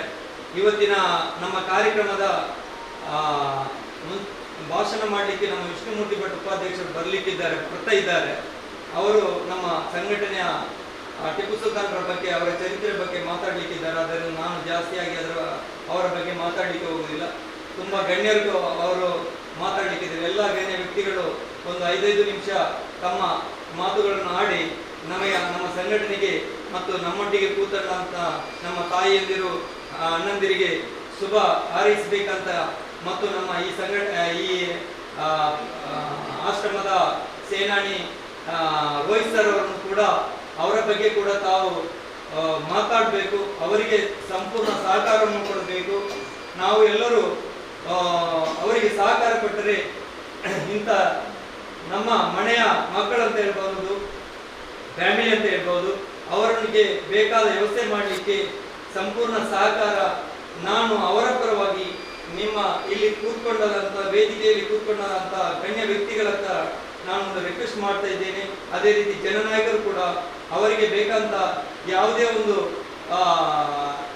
ಕೆಲಸಗಳನ್ನು ತಾವು ಮಾಡಿ ಕೊಡಬೇಕಂತ ಖಲೀಲ್ ಸರ್ ಮತ್ತು ನಮ್ಮ ವಿಲ್ಪರ್ಡ್ ಡಿಸೋಜರು ಕೂಡ ನಾನು ರಿಕ್ವೆಸ್ಟ್ ಮಾಡ್ತೇನೆ. ನಿಮ್ಮ ಒಂದು ಕರ್ತವ್ಯ ಆಗಿದೆ. ಇಂಥವರಿಗೆ ನೀವು ನಿಮ್ಮ ಜನನಾಯಕರಾದ್ದರಿಂದ ಅವರಿಗೆ ಇಲ್ಲಿ ಏನಾದರೂ ವ್ಯವಸ್ಥೆಗಳು ಆಗಬೇಕಿದ್ದರೆ ಅದನ್ನು ಮಾಡುವುದು ನಿಮ್ಮ ಕರ್ತವ್ಯ. ಅದು ನೀವು ಅವರಿಗೆ ಸಂಪೂರ್ಣ ಸಹಕಾರ ಕೊಡಬೇಕಂತ ಹೇಳ್ತಾ, ಮತ್ತು ನಮ್ಮ ವಿದ್ಯಾಧರ್ ಶೆಟ್ಟಿ ಅವರು ಕೂಡ ಹಾಗೆ ನಮಗೆ ಹೇಗೆ ಸಹಕಾರ ಕೊಡ್ತಾರೆ ಅದೇ ರೀತಿ ನಮ್ಮ ಈ ಆಶ್ರಮದ ರೋಹಿತ್ ಸರ್ ಅವರಿಗೂ ಕೂಡ ನಿಮ್ಮ ಟಿವಿ ಚಾನೆಲ್ನಿಂದ ಅವರಿಗೆ ಸಂಪೂರ್ಣ ಸಹಕಾರವನ್ನು ನೀವು ಕೂಡ ಕೊಡಬೇಕು ಅಂತ ಹೇಳುತ್ತಾ, ಮುಂದಿನ ದಿನಗಳಲ್ಲಿ 120 ಜನಲ್ಲ 1,000 ಜನರು ಕೂತ್ಕೊಳಿಸುವಂತ ವ್ಯವಸ್ಥೆ, ಒಂದು ದೊಡ್ಡ ಬಿಲ್ಡಿಂಗ್ ಅನ್ನು ಅವರಿಗೆ ದೇವರು ಮಾಡಲಿಕ್ಕೆ ಒಂದು ವ್ಯವಸ್ಥೆಯನ್ನು ಮಾಡಿಕೊಳ್ಳಿ. ಅದೇ ರೀತಿ ಅವರು ಮಾಡಿದಂತ ಇಂತಹ ಒಳ್ಳೆಯ ಕೆಲಸಗಳಿಗೆ ಸರ್ಕಾರ ಗುರುತಿಸಿ ಅವರನ್ನು ಸರ್ಕಾರ ವತಿಯಿಂದ ಪ್ರಶಸ್ತಿ ಸಿಗುವಂತ ಆಗಲಿ ಅಂತ ನಾನು ಹೇಳುತ್ತಾ, ಇದೇ ಬರುವ 12ನೇ ತಾರೀಕಿಗೆ ಮಾನ್ಯ ರೋಹಿತ್ ಸರ್ ಅವರಿಗೆ ಡಾಕ್ಟರೇಟ್ ಪ್ರಶಸ್ತಿ ತಮಿಳುನಾಡಲ್ಲಿ ಸಿಗಲಿಕ್ಕಿದೆ. ಸರ್ ನಿಮಗೆ ಅಭಿನಂದನೆಗಳು. ನಾವು ಎಲ್ಲರೂ ನಾನು ತುಂಬಾ ಆಭಾರಿಯಾಗಿದ್ದೇನೆ, ತುಂಬಾ ಸಂತೋಷವನ್ನು ಪಡ್ತಾ ಇದ್ದೇನೆ. ಅದೇ ಇನ್ನು ಮುಂದೆ ಇನ್ನೂ ಹಲವಾರು ಪ್ರಶಸ್ತಿಗಳು ಅವರಿಗೆ ಲಭಿಸಲಿ ಅಂತ ಹೇಳುತ್ತಾ ನನ್ನ ಚಿಕ್ಕ 1-2 ಮಾತನ್ನು ನಾನು ಕೊನೆಗೊಳಿಸಿ ಎಲ್ಲರಿಗೂ ನನ್ನ ಪ್ರೀತಿಪೂರ್ವಕವಾದ ನಮಸ್ಕಾರಗಳು. ಅದೇ ರೀತಿ ನನಗೆ ಅವಕಾಶ ಮಾಡಿಕೊಟ್ಟಂತ ನಮ್ಮ ಸಂಘಟನೆಯ ಎಲ್ಲ ಪದಾಧಿಕಾರಿಗಳನ್ನು ಮಗದೊಮ್ಮೆ ನೆನೆಸುತ್ತಾ ಇಲ್ಲಿಗೆ ಈ ಕಾರ್ಯಕ್ರಮವನ್ನು ಮಾಡಲಿಕ್ಕೆ ಕೊಟ್ಟಂತ ನಮ್ಮ ನೆಚ್ಚಿನ ನಾಯಕರಾದಂಥ ರೋಹಿತ್ ಸರ್ನ್ನು ಕೂಡ ಅಭಿನಂದಿಸುತ್ತಾ, ಮತ್ತು ನಾನು ಮೊದಲೇ ಎಲ್ಲರನ್ನು ಸ್ವಾಗತಿಸುವಾಗ ಮರೆತು ಬಿಟ್ಟಿದ್ದೇನೆ. ಹೊಸಕೊರಲು ಟಿವಿ ಮಾಧ್ಯಮದ ನನ್ನ ಸ್ನೇಹಿತರು ಆಸಿಫ್ ಬಬ್ಬುಕಟ್ಟೆ ಮತ್ತು ಇನ್ನೋರು ನಮ್ಮ ಸ್ನೇಹಿತರು ಅನ್ಸಾರ್ ಇನ್ನೋಲಿ ಪತ್ರಕರ್ತರು, ಇವರಿಗೂ ಕೂಡ ನಾನು ನಮ್ಮ ಸಂಘಟನೆಯ ಪರವಾಗಿ ಅವರಿಗೂ ಕೂಡ ನಾನು ಅಭಿನಂದನೆಗಳು ಹೇಳುತ್ತಾ, ನನ್ನ ಇನ್ನೋರ್ವ ನಮ್ಮ ಸಂಘಟನೆಯ ಸದಸ್ಯರಾದಂಥ ಸಲೀಂ ಅವರು ಕೂಡ ನಮ್ಮೊಟ್ಟಿಗೆ ಇದ್ದಾರೆ, ಅವರಿಗೂ ಕೂಡ ನಾನು ನಮ್ಮ ಸಂಘಟನೆ ಪರವಾಗಿ ನಾನು ಅವರನ್ನು ಕೂಡ ಅಭಿನಂದಿಸುತ್ತಾ, ಮತ್ತು ಇಲ್ಲಿದ್ದಂಥ ಎಲ್ಲ ನನ್ನ ಆತ್ಮೀಯ ಸಹೋದರಿಯರು ಕೂಡ ಅದೇ ರೀತಿ ಸಹೋದರಿಗೂ ಕೂಡ ಮಗದೊಮ್ಮೆ ನಾನು ನಿಮಗೆ ಅಭಿನಂದಿಸುತ್ತಾ, ಇನ್ನು ಮುಂದೆ ಕೂಡ ನಿಮ್ಮೊಟ್ಟಿಗೆ ಬಂದು ನಾವು ಸೇರ್ಲಿಕ್ಕೆ ಆ ಭಗವಂತನು ನಿಮ್ಮೊಟ್ಟಿಗೆ ಸೇರಿ ನಿಮ್ಮೊಟ್ಟಿಗೆ ಸ್ವಲ್ಪ ಸಮಯಕ್ಕೆ ಅವಕಾಶವನ್ನು ನಿಮ್ಮೊಟ್ಟಿಗೆ ಕಳೆಯಲಿಕ್ಕೆ ಅವಕಾಶವನ್ನು ಮಾಡಿಕೊಡ್ಲಿ ಅಂತ ಹೇಳುತ್ತಾ ನನ್ನ ಚಿಕ್ಕ ಮಾತನ್ನು ಮುಗಿಸ್ತೇನೆ. ಎಲ್ಲರಿಗೂ ಕರ್ನಾಟಕ ರಾಜ್ಯ ಟಿಪ್ಪು ಸುಲ್ತಾನ್ ಅಭಿಮಾನಿಗಳ ಮಹಾವೇದಿಕೆ ಜಿಲ್ಲಾ ಸಮಿತಿಯ ವತಿಯಿಂದ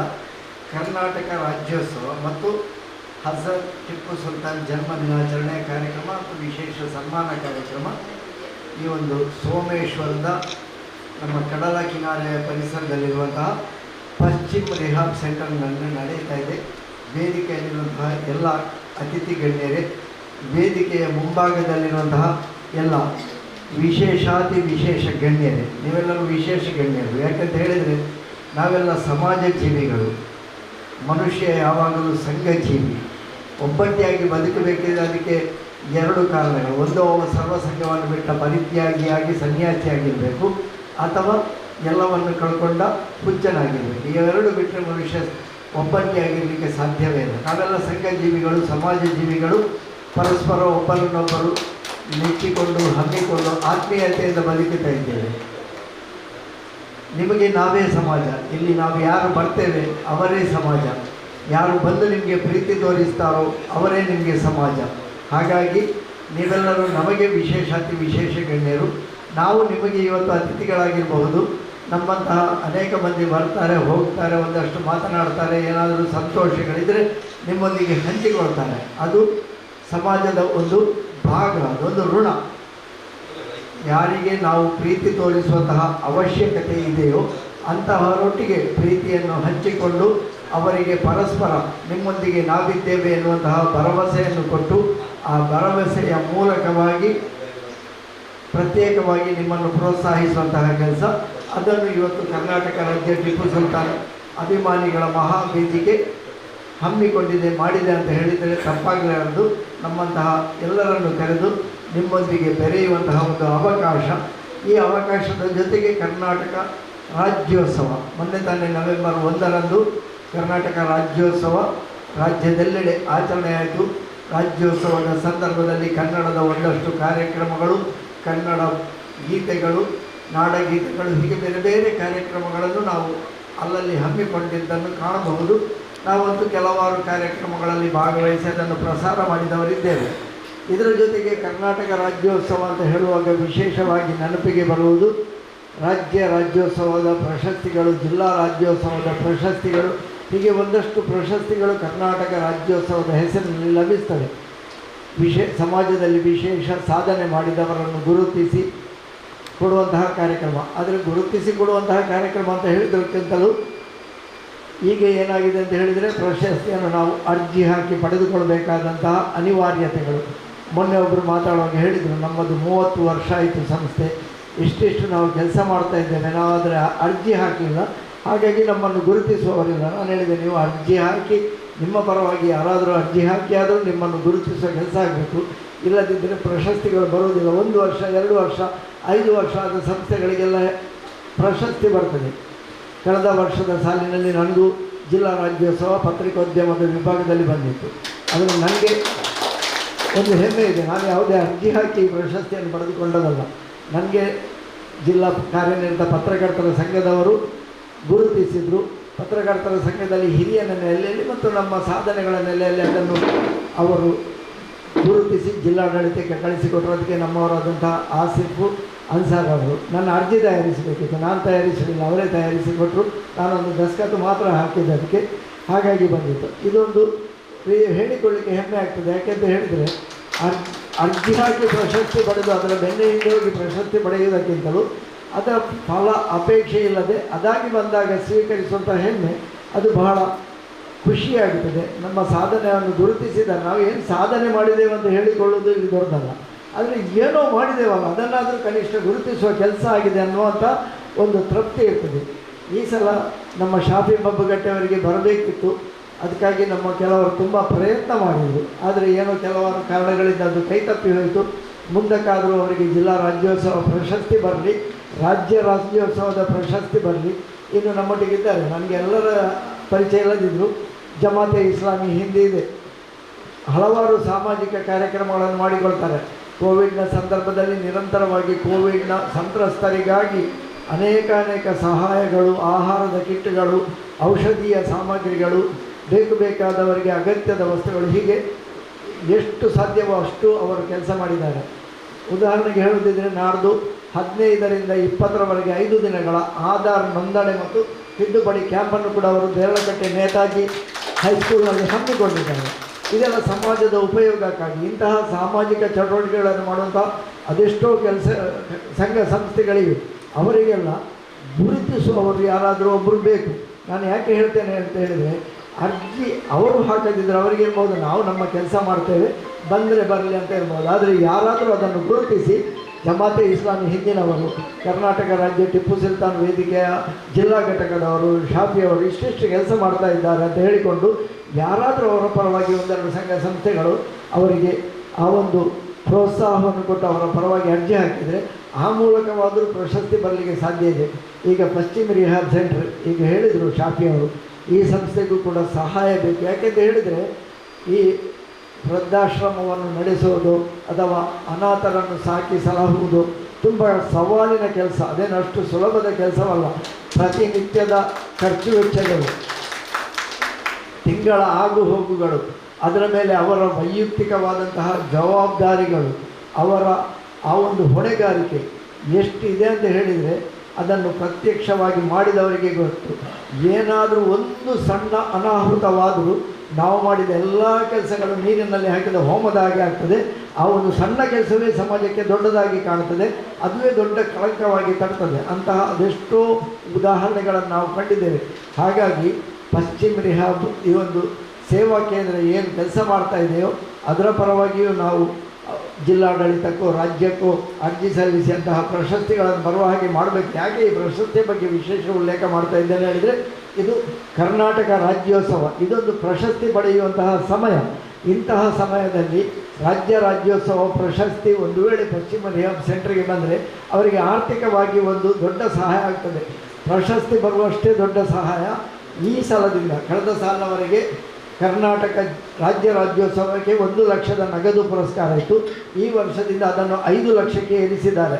ಅಂತಹ 5 ಲಕ್ಷದ ನಗದಿನ ಪುರಸ್ಕಾರ ಒಂದು ವೇಳೆ ಇಂತಹ ಸೇವಾ ಸಂಸ್ಥೆಗಳಿಗೆ ಬಂದರೆ ಅದು ನಿಜಕ್ಕೂ ಅದು ಇಲ್ಲಿಯ ಯಾರು ಸೇವಾಶ್ರಮದ ಸೇವೆಯನ್ನು ಪಡೆಯುತ್ತಾ ಇದ್ದಾರೋ ಅವರಿಗೆ ಸಂದ ಸಾರ್ಥಕತೆಯ ಫಲ ಅಂತ ಹೇಳಿಕೊಂಡು, ಅವರಿಗೂ ಒಂದು ಆರ್ಥಿಕ ದೃಷ್ಟಿಯಿಂದ ಅದು ಉತ್ತಮವಾಗುತ್ತದೆ ಅಂತ ಹೇಳಿಕೊಂಡು, ಯಾವ ಸಂಕಷ್ಟಗಳನ್ನು ಎದುರಿಸಿಕೊಂಡು ಅವರು ಈ ಕೇಂದ್ರವನ್ನು ನಡೆಸ್ತಾ ಇದ್ದಾರೋ ಅದಕ್ಕೆ ಪೂರಕವಾಗುವಂಥ ಸಮಾಜದಿಂದ ದಾನಿಗಳಿಂದ ಬರುವಂತಹ ಸಹಾಯವನ್ನು ಒದಗಿಸಿಕೊಡುವಲ್ಲಿ ಕರ್ನಾಟಕ ರಾಜ್ಯ ಟಿಪ್ಪು ಸುಲ್ತಾನ್ ಅಭಿಮಾನಿಗಳ ಮಹಾವೇದಿಕೆ ಜಿಲ್ಲಾ ಘಟಕ ಕೆಲಸ ಮಾಡಲಿ.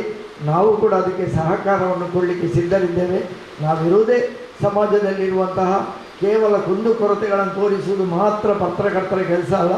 ಸಮಾಜದಲ್ಲಿ ಯಾರು ಒಳ್ಳೆಯ ಕೆಲಸವನ್ನು ಮಾಡ್ತಾ ಇದ್ದಾರೋ ಅವರನ್ನು ಗುರುತಿಸಿ ಸಮಾಜಕ್ಕೆ ಅವರ ಪರಿಚಯವನ್ನು ಮಾಡಿಕೊಟ್ಟು, ನೋಡಿ ಇಂತಹವರು ಇಂತಹ ಕೆಲಸ ಮಾಡ್ತಾ ಇದ್ದಾರೆ, ಅವರ ಕೆಲಸಕ್ಕೆ ನಿಮ್ಮಂತಹ ದಾನಿಗಳ ಸಹಕಾರ ಅಗತ್ಯ ಇದೆ ಎನ್ನುವಂತಹ ಒಂದು ಸೇತುವೆಯಾಗಿ, ಸಂಪರ್ಕ ಸೇತುವೆಯಾಗಿ ಕೆಲಸ ಮಾಡುವಂತಹದ್ದನ್ನು ನಾವು ಮಾಡಬೇಕಾಗಿದೆ. ಅದನ್ನು ನಾವು ಖಂಡಿತವಾಗಿ ಮಾಡ್ತಾ ಇದ್ದೇವೆ, ಮುಂದಕ್ಕೂ ಮಾಡ್ತೇವೆ. ನಿಮ್ಮೆಲ್ಲರ ಸಹಕಾರ ಅದಕ್ಕೆ ಬೇಕು.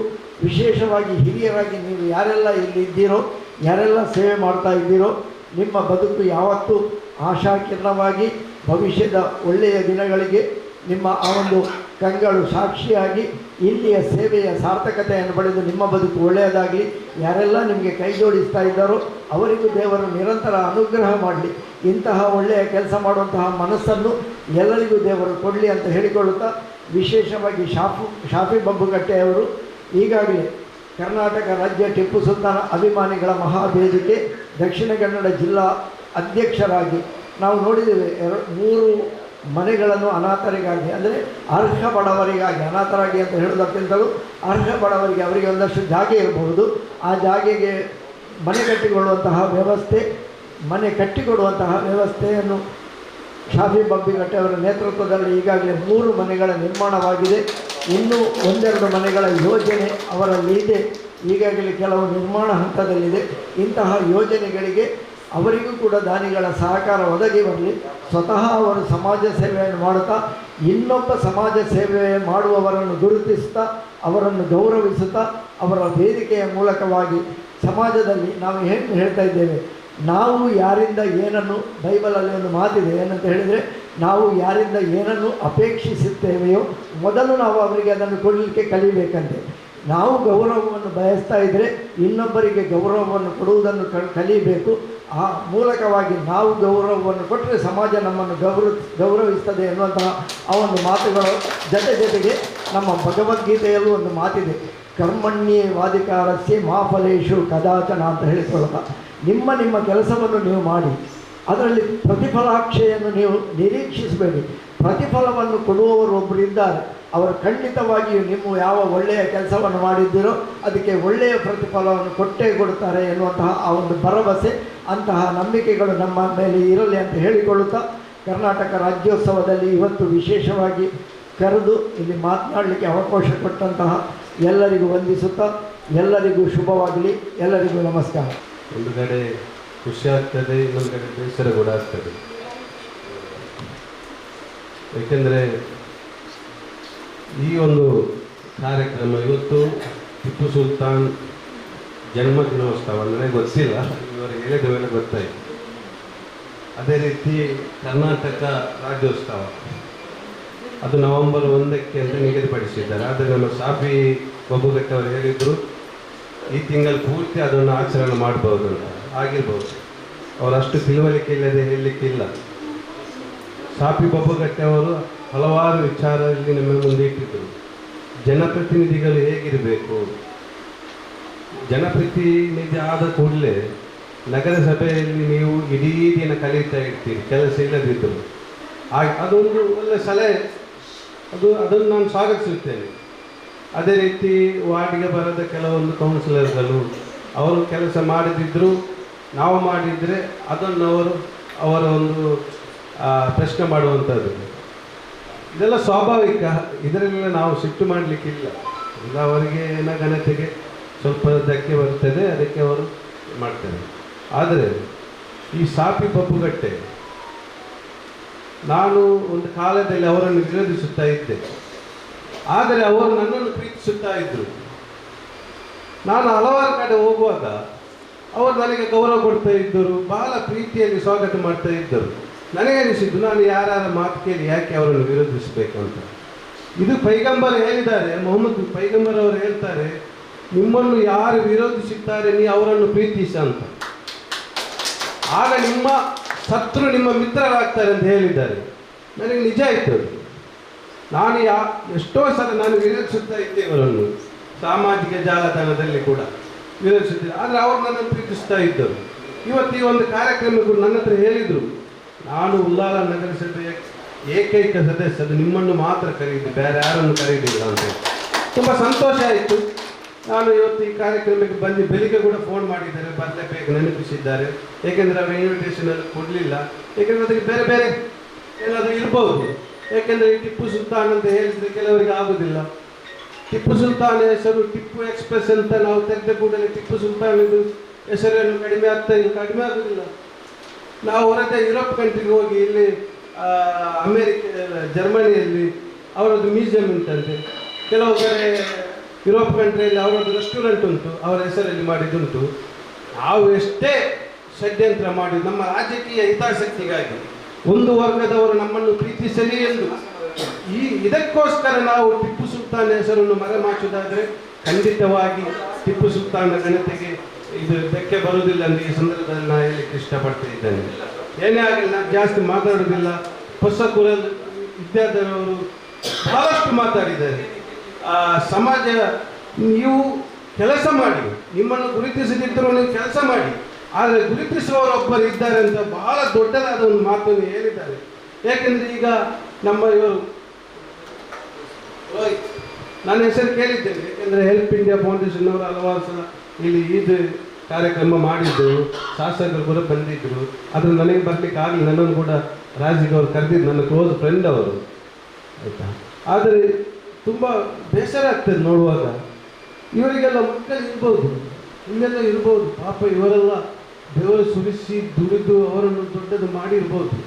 ಅವರೆಲ್ಲ ಅವರ ಸ್ಟ್ಯಾಂಡರ್ಡ್ ಮೇಂಟೈನ್ ಮಾಡಿ ಇವರನ್ನೆಲ್ಲ ಬೀದಿಯಲ್ಲಿ ಬಿಟ್ಟು ಹೋಗ್ತಾರೆ. ನಾನು ಕೂಡ ಒಬ್ಬ ಪ್ಯಾರಿಸ್ ಹೋಟೆಲ್ ಹತ್ತಿರ ಒಬ್ಬ ಇದ್ದ, ಪಾಪ ಮಾತು ಬರೋದಿಲ್ಲ, ಈಗ ಕೈ ಬಿಟ್ಟರೆ ಸೀರ್ ನಡೆದುಕೊಂಡು ಹೋಗುದವ. ನಾನು ಮತ್ತು ರಾಜಿಕ್ ಅವರವನ್ನು ಹಿಡಿದು ಒಂದು ದಿವಸ, ಆಗ ಹೆಲ್ಪ್ ಇಂಡಿಯಾ ಏನೂ ಆಗಲಿಲ್ಲ, ಆಗ ಮಾತಾಡಲಿಕ್ಕೆ ಬರೋದಿಲ್ಲ. ಕೇಸ್ ಹೆಗ್ಡೆಯಲ್ಲಿ 23 ದಿವಸ ಟ್ರೀಟ್ಮೆಂಟ್ ಮಾಡಿದ್ದೇವೆ ನಾವು ಅವರಿಗೆ. ಆದರೆ ಅವನ ಹೆಸರಿಲ್ಲ, ಏನಿಲ್ಲ, ಬಹಳ ಚಂದ ಸ್ನಾನ ಮಾಡಿದವನು, ಕೂದಲೆಲ್ಲ ಹೇರ್ ಸ್ಟೈಲ್ ಎಲ್ಲ ಬಹಳ ಏನೋ ದೊಡ್ಡ ಶ್ರೀಮಂತ ವ್ಯಕ್ತಿಯಾಗಿರಬೇಕು. ಏಕೆಂದರೆ ಅವನ ತಂದೆ ತಾಯಿ ತೀರಿ ಹೋದ ಮೇಲೆ ಅಣ್ಣ ತಮ್ಮಂದು ಯಾರು ನೋಡಲಿಕ್ಕೆ ಇಷ್ಟಪಡೋದಿಲ್ಲ, ಬಿಟ್ಟು ಹೋಗಿರ್ಬೋದು, ಇಲ್ಲ ದರ್ಗದ ಹತ್ತಿರ ಇನ್ನೊಂದು. ಅವ ಹೀಗೆ ಬಂದು ಪ್ಯಾರಿಸ್ ಹೋಟೆಲಿದ್ದ ಒಂದು ಚರಂಡಿಗೆ ಬಿದ್ದಿದ್ದ.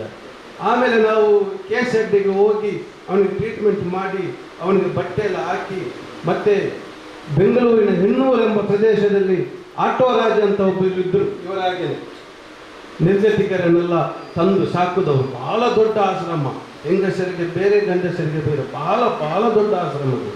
ಅಲ್ಲಿಗೆ ಹೋಗಿ ನಾವು ಬಿಟ್ಟರೆ ಅವರು ತೀರಿ ಹೋದ್ರಂತ ಫೋನ್ ಮಾಡಿದ್ದಾರೆ, ಅವ್ರು ತೀರಿ ಹೋದ್ರಂತ.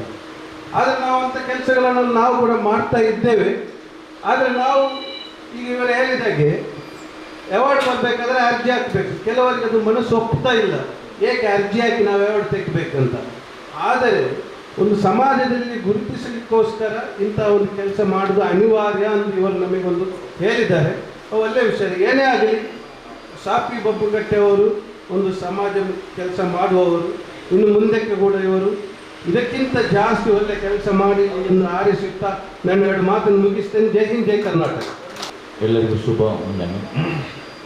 ವೇದಿಕೆಯಲ್ಲಿರುವ ಎಲ್ಲ ಗಣ್ಯರೇ ಹಾಗೂ ನನ್ನ ಎದುರಿನಲ್ಲಿರುವ ಎಲ್ಲ ಸಹೋದರ ಸಹೋದರಿಯರೇ, ಇಂದು ಒಂದು ಉತ್ತಮ ಕಾರ್ಯಕ್ರಮ ಈ ವೇದಿಕೆಯಲ್ಲಿ ನಡೀತಾ ಉಂಟು. ಜಗತ್ತು ಯಾವಾಗಲೂ ನೆನಪಿಸುವುದು ಇಂಥ ಕೆಲಸಗಳನ್ನು. ಧರ್ಮ ಎಂದು ನಾವು ಧರ್ಮದ ಬಗ್ಗೆ ತುಂಬ ಮಾತಾಡ್ತಾ ಇದ್ದೇವೆ. ಧರ್ಮ ಎಂದರೆ ಏನು? ನಮ್ಮಲ್ಲಿ ತಲೆಯಲ್ಲಿ ಬರುವುದು ಧರ್ಮ ಎಂದರೆ ಮುಸಲ್ಮಾನಿಗೆ ನಮಾಜ್ ಮಾಡುವುದು, ಹಿಂದೂ ಧರ್ಮದಲ್ಲಿ ಪೂಜೆ ಮಾಡೋದು, ಇನ್ನಿತರ ಏನಾದರೂ ಕಲರ್ ಬಾವುಟ ಹಾಕೋದು, ಕಲ್ಲಿರು ತೋರಣ ಹಾಕೋದು, ಇದೆಲ್ಲ ಧರ್ಮ ಎಂದು ನಾವು ಭಾವಿಸ್ತೀವಿ. ಆ್ಯಕ್ಚುಲಿ ನೀವು ಧರ್ಮ ಗ್ರಂಥದ ಒರಿಜಿನಲ್ ಗ್ರಂಥದ ಹತ್ತಿರ ಹೋದರೆ ಇದ್ಯಾವುದು ಧರ್ಮ ಎಂದು ಹೇಳುವುದಿಲ್ಲ. ಎಲ್ಲ ಪೂಜೆಗಳು ನಮಾಜ್ಗಳು ಇದ್ದರೂ ಯಾರು ಈ ಕೆಲಸವನ್ನು ಮಾಡೋದಿಲ್ಲೋ ಅವರಿಗೆ ಧರ್ಮ ಇಲ್ಲಂದೇ ಧರ್ಮಗ್ರಂಥ ಹೇಳ್ತಾ ಇದೆ. ಪವಿತ್ರ ಕಾರಣದಲ್ಲಿ ಒಂದು ವಾಕ್ಯ ಉಂಟು, ಅರ ಐತಲ್ಲಲ್ಲಿ ಕದ್ದಿದ್ದು ಬಿದ್ದೀರಿ. ನೀವು ಧರ್ಮವನ್ನು ನಿರಾಕರಿಸಿದವನು ನೀವು ನೋಡಿದ್ದೀರಾ ಅಂತ. ಅವನು ನಮಾಜ್ ಮಾಡುವವನಲ್ಲ ಅಂದಲ್ಲಿ ಹೇಳಿಲ್ಲ. ಅರ ಐತಲ್ಲದಿ ಕದ್ದಿದ್ದು ಬಿದ್ದೀರಿ, ನೀವು ಧರ್ಮ ನಿರಾಕರಣೆಯ ಆ ವ್ಯಕ್ತಿಯನ್ನು ನೀವು ನೋಡಿದ್ದೀರಾ. ಪದಾಲಿ ಕಲ್ಲದಿ ಎದು ಒಲ್ಯತಿ ವಲ ಯಹುಲ್ಲು ಅಲ ಆಮಿ ಮಿಸ್ಕಿನ್. ಅದು ಅವನಾಗಿದ್ದಾನೆ, ಅವನು ನಿರ್ಗತಿಕರನ್ನು ಅವನು ಹೊರದಬ್ಬಿದ. ಯತೀಮ್ ಅಥವಾ ಮಿಸ್ಕೀನ್ ಅಥವಾ ಬಡವರನ್ನು ಅವನು ಹೊರದಬ್ಬಿದ. ಅವನಾಗಿ ಕೊಡಲೂ ಇಲ್ಲ, ಮತ್ತು ಕೊಡುವಂತಹ ಜನರನ್ನು ಒಟ್ಟುಗೂಡಿಸಿ ಕೊಡುವ ಪ್ರೇರೇಪಣೆ ಕೂಡ ಮಾಡಲಿಲ್ಲ. ಅವನಾಗಿದ್ದಾನೆ ಧರ್ಮದ್ರೋಹಿ ಎಂದು ಪವಿತ್ರವನ್ನು ಹೇಳ್ತಾ ಇದೆ. ಫವೈಲುಲ್ ಲಿಲ್ ಮುಸಲ್ಲೀನ್, ನಂತರ ಅದು ಹೇಳ್ತಾರೆ, ಆ ವಾಕ್ಯದ ನಂತರದ ಫವೈಲುಲ್ ಲಿಲ್ ಮುಸಲ್ಲೀನ್, ಅಂಥ ನಮಾಜಿಗಳಿಗೆ ನಾಶವಿದೆ. ನೋಡಿ, ನಮಾಜ್ ಅಂದರೆ ಏನು? ನಮಾಜ್ ಎಂದರೆ ಧರ್ಮದ ಅತ್ಯಂತ ಮೂಲಭೂತ ವಿಷಯ. ಆದರೆ ಅಲ್ಲಿ ಹೇಳುವುದು ಅಂಥ ನಮಾಜಿಗಳಿಗೆ ಸರ್ವನಾಶವಿದೆ. ಯಾರು ಆ ನಮಾಜಿಗೆ ಸರ್ವನಾಶ? ಅದು ನಿರ್ಗತಿಕರ, ಬಡವರ ಹಾಗೂ ಇನ್ನಿತರ ಇಂತಹ ಬಡ ವ್ಯಕ್ತಿಗಳ ಬಗ್ಗೆ ಯಾವುದೇ ರೀತಿಯ ಕರುಣೆ ಮಾಡುವುದವ, ಅವನಾಗಿ ಕೊಡುವುದಿಲ್ಲ. ಕೊಡುವಂತಹ ಎಷ್ಟೋ ಜನರಿದ್ದಾರೆ ಈ ಜಗತ್ತಿನ ಈ ಸಮಾಜದಲ್ಲಿ. ಆ ಸಮಾಜದಲ್ಲಿ ಅಂಥ ಜನರನ್ನು ಕಂಡು ಹುಡುಕಿ ಅವ್ರು ಕೊಡುವ ಪ್ಲೇಸಿಗೆ ಅವರನ್ನು ಕೊಡುವಲ್ಲಿ ಪ್ರೇರೇಪಿಸುವುದು. ಅಂಥ ಪ್ರೇರೇಪಣೆ ಮಾಡುವುದಿಲ್ಲ ಎಂದಾದರೆ ಅವನಿಗೆ ಧರ್ಮ ಎಂಬುದು ಇಲ್ಲ ಎಂಬುದಾಗಿದೆ ಪವಿತ್ರ ಕುರಾನ್ನ ಆ ವಾಕ್ಯದಲ್ಲಿ. ಇಂದು ಶಾಪಿ ಬಬ್ಬು ಕಟ್ಟೆಯವರು ಮಾಡುವಂಥ ಕೆಲಸ ಅದೇ ಆಗಿದೆ. ಅವರು ಸ್ವತಃ ಅವರಲ್ಲಿ ಏನಿಲ್ಲ, ಆದರೆ ಜನರ ಹತ್ರ ಹೋಗಿ ಯಾರಿಗೆಲ್ಲ ಸಾಧ್ಯ ಉಂಟು ಅವರಿಂದ ಹಣ ತೆಗೆದು ಏನಾದರೂ ಮಾಡಿ ಬಡವರಿಗೆ ಕೊಡುವಂತಹ ಕೆಲಸ ಮಾಡ್ತಾ ಇದ್ದಾರೆ. ನೋಡಿ, ಈ ಕೆಲಸ ಆಗಿದೆ ಮೇನ್ ಸಮಾಜದಲ್ಲಿ ರಿಫ್ಲೆಕ್ಟ್ ಆಗುವುದು, ಪರಿಣಾಮವಾಗುವುದು. ನೋಡಿ, ಈ ಕರ್ಮಗಳಲ್ಲಿ ಎರಡು ಉದ್ದೇಶಗಳಿರ್ತದೆ. ಆ ಉದ್ದೇಶವನ್ನು ನಾವು ನಮ್ಮ ವಿದ್ಯಾದರ್ಶಕರು ಬಹಳ ಉತ್ತಮವಾಗಿ ಅದನ್ನು ವಿವರಣೆ ಮಾಡಿದರು. ಯಾರು ಕೂಡ ಈ ಜಗತ್ತಿನಲ್ಲಿ ನಾನು ಮಾಡಿದ ಸೇವೆಗೆ ಜಗತ್ತು ನನ್ನನ್ನು ಕೊಂಡಾಡಬೇಕು, ಜಗತ್ತು ನನಗೆ ಪ್ರಶಸ್ತಿ ಕೊಡಬೇಕು, ಜಗತ್ತು ನನಗೆ ಏನಾದರೂ ಕೊಡಬೇಕು ಎಂದು ಭಾವಿಸಿದರೆ ಆ ಎಲ್ಲ ಕರ್ಮಗಳು ಧರ್ಮದ ಪ್ರಕಾರ ಅದೆಲ್ಲವೂ ವಿನಾಶ. ಅವರಿಗೇನು ಸ್ವರ್ಗ ಸಿಗುವುದಿಲ್ಲ. ನನ್ನ ನಿಸ್ವಾರ್ಥ ಸೇವೆ, ನನ್ನ ಅಂತರಾಳದಲ್ಲಿ ನಿಸ್ವಾರ್ಥ ಸೇವೆ ಬರಬೇಕು. ನನ್ನ ಸೇವೆ ನನಗೆ ಒಬ್ಬನು ನನ್ನನ್ನು ಫ್ಲೆಕ್ಸ್ ಹಾಕಿ ನನ್ನನ್ನು ಅಭಿನಂದನೆ ಮಾಡಬೇಕು, ದಾರಿಯಲ್ಲಿ ನನ್ನ ಬಗ್ಗೆ ಬ್ಯಾನರ್ಗಳನ್ನು ಹಾಕಬೇಕು, ನನ್ನನ್ನು ಹೊಗಳಬೇಕು, ನನಗೆ ವೇದಿಕೆ ಕೊಡಬೇಕು ಎಂದು ಯಾರು ಭಾವಿಸಿ ಅವನು ಸತ್ಕರ್ಮ ಇಂತಹ ಕರ್ಮಗಳನ್ನು ಮಾಡ್ತಾನೋ ಆ ಕರ್ಮಗಳ ಜನರಿಗೆ ಪ್ರಯೋಜನ ಇರ್ಬೋದು, ಆದರೆ ಅವನು ನಿರ್ಗತಿಕನಾಗ್ತಾನೆ. ಅವರಿಗೆ ಏನು ಈ ಜಗತ್ತಿನ ತಿಳಿದಿಲ್ಲ. ಆದ್ದರಿಂದ ವಿದ್ಯಾದರ್ಶಕಿಯವರು ಹೇಳಿದಂಥ ಒಂದು ಮಾರ್ಮಿಕವಾದ ಅತ್ಯುತ್ತಮ ಮಾತನ್ನು ನಾನು ನಿಮಗೆ ಪುನರಪಿ ಹೇಳುವುದು. ಅವರು ಹೇಳುದು, ಜಗತ್ತಿನ ಯಾವುದೇ ಪ್ರಶಸ್ತಿಗೆ ನೀವು ನಿಮ್ಮ ಅಭಿಲಾಷೆ ನೀಡಬೇಡಿ. ನಿಮ್ಮ ಎಲ್ಲ ಕರ್ಮಗಳು ಅದು ವಿನಾಶವಾಗ್ತದೆ. ನಾವು ಮಾಡುವ ಪ್ರತಿ ಕರ್ಮ, ಅವರು ಹೇಳಿದಂಥ ಆ ಒಬ್ಬ ನಿಮ್ಮೆಲ್ಲರನ್ನು ಸೃಷ್ಟಿಸಿದ, ನಿಮ್ಮೆಲ್ಲರ ಸೃಷ್ಟಿಕರ್ತ, ನಮ್ಮ ಅನ್ನದಾತ, ಆಕಾಶದಲ್ಲಿದ್ದವ ಆ ದೇವರನ್ನು ನಮ್ಮನ್ನು ಗುರುತಿಸಬೇಕು ಮತ್ತು ಅವರು ನಮಗೆ ಪ್ರಶಸ್ತಿ ಕೊಡಬೇಕು ಎಂಬುದು ಎಲ್ಲ ಸತ್ಕರ್ಮಗಳ ಮೂಲ ಪ್ರೇರೇಪಣೆ ಆಗಿರಬೇಕು ಎಂಬುದಾಗಿದೆ ಈ ಎಲ್ಲ ಕಾರ್ಯಕ್ರಮದ ಮುಖ್ಯ ಉದ್ದೇಶ ಕೂಡ.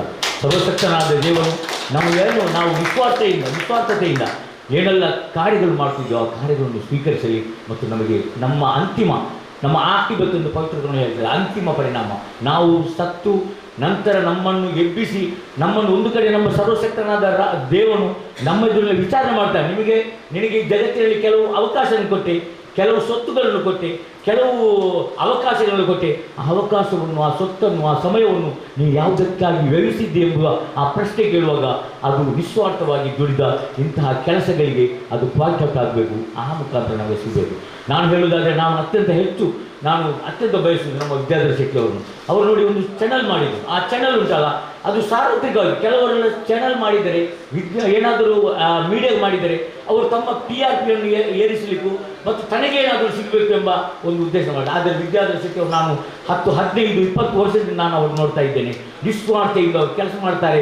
ಎಲ್ಲ ಬಗ್ಗರಿಗೆ ಕೂಡ ಎಲ್ಲರ ಧ್ವನಿಯಾಗಿ ಇಲ್ಲಿ ಹೊಸಕೊರಳು ಎಂಬ ಆ ಒಂದು ದೊಡ್ಡ ಚಾನಲ್ ಉಂಟಲ್ಲ, ಅದು ಕೆಲಸ ಮಾಡ್ತದೆ ಎಂದು ಕೂಡ ನಾನು ಈ ಸಂದರ್ಭದಲ್ಲಿ ತಿಳಿಸ್ತಾ ಇದ್ದೇನೆ.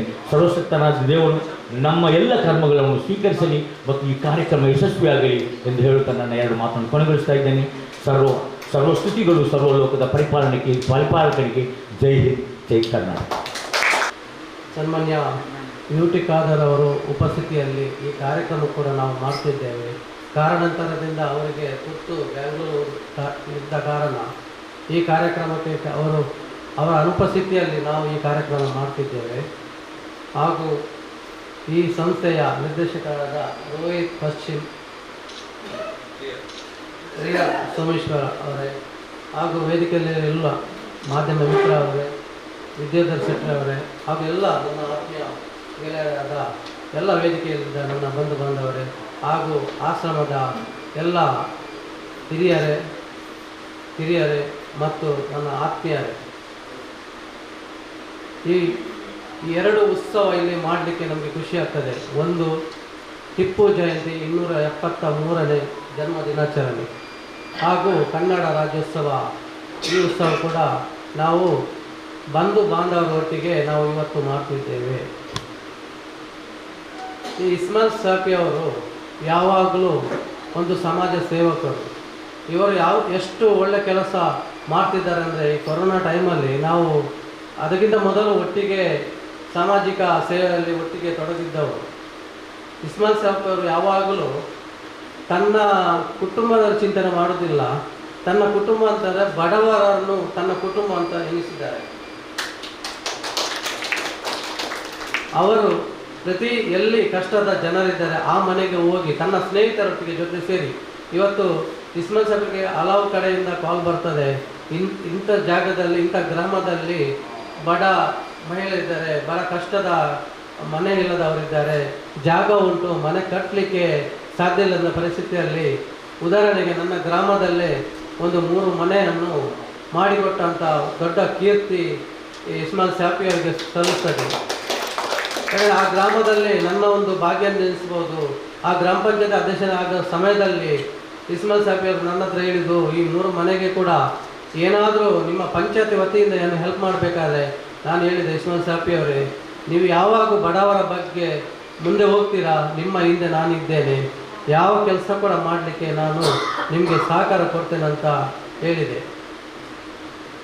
ಇವತ್ತು ಇಸ್ಮಾಯಿಲ್ ಸಾಪಿ ಅವರು ಮೊನ್ನೆ ನನ್ನ ಹತ್ರ ಹೇಳಿದ್ದು, ಈ ಸಲ ನಾವು ಟಿಪ್ಪು ಜನ್ಮ ಜಯಂತಿಯನ್ನು ಕನ್ನಡ ರಾಜ್ಯೋತ್ಸವ ಒಂದು ಆಚರಣೆ ಮಾಡಬೇಕು, ಆಗ ನನ್ನ ಆತ್ಮೀಯರಾದ ರೋಹಿತ್ ಅವರ ಆಶ್ರಮದಲ್ಲಿ ಮಾಡುವ ಅಂತ ವಿಷಯ ಬರುವಾಗ ಒಳ್ಳೆಯ ಕೆಲಸ. ರೋಹಿತ್ ಅವರ ಆಶ್ರಮದಲ್ಲಿ ಮಾಡಿದರೆ ಅಲ್ಲಿ ನಮಗೆ ಒಂದು ಒಳ್ಳೆಯ ಜನರ ಸಂದೇಶ ಕೂಡ ಸಿಗ್ತದೆ.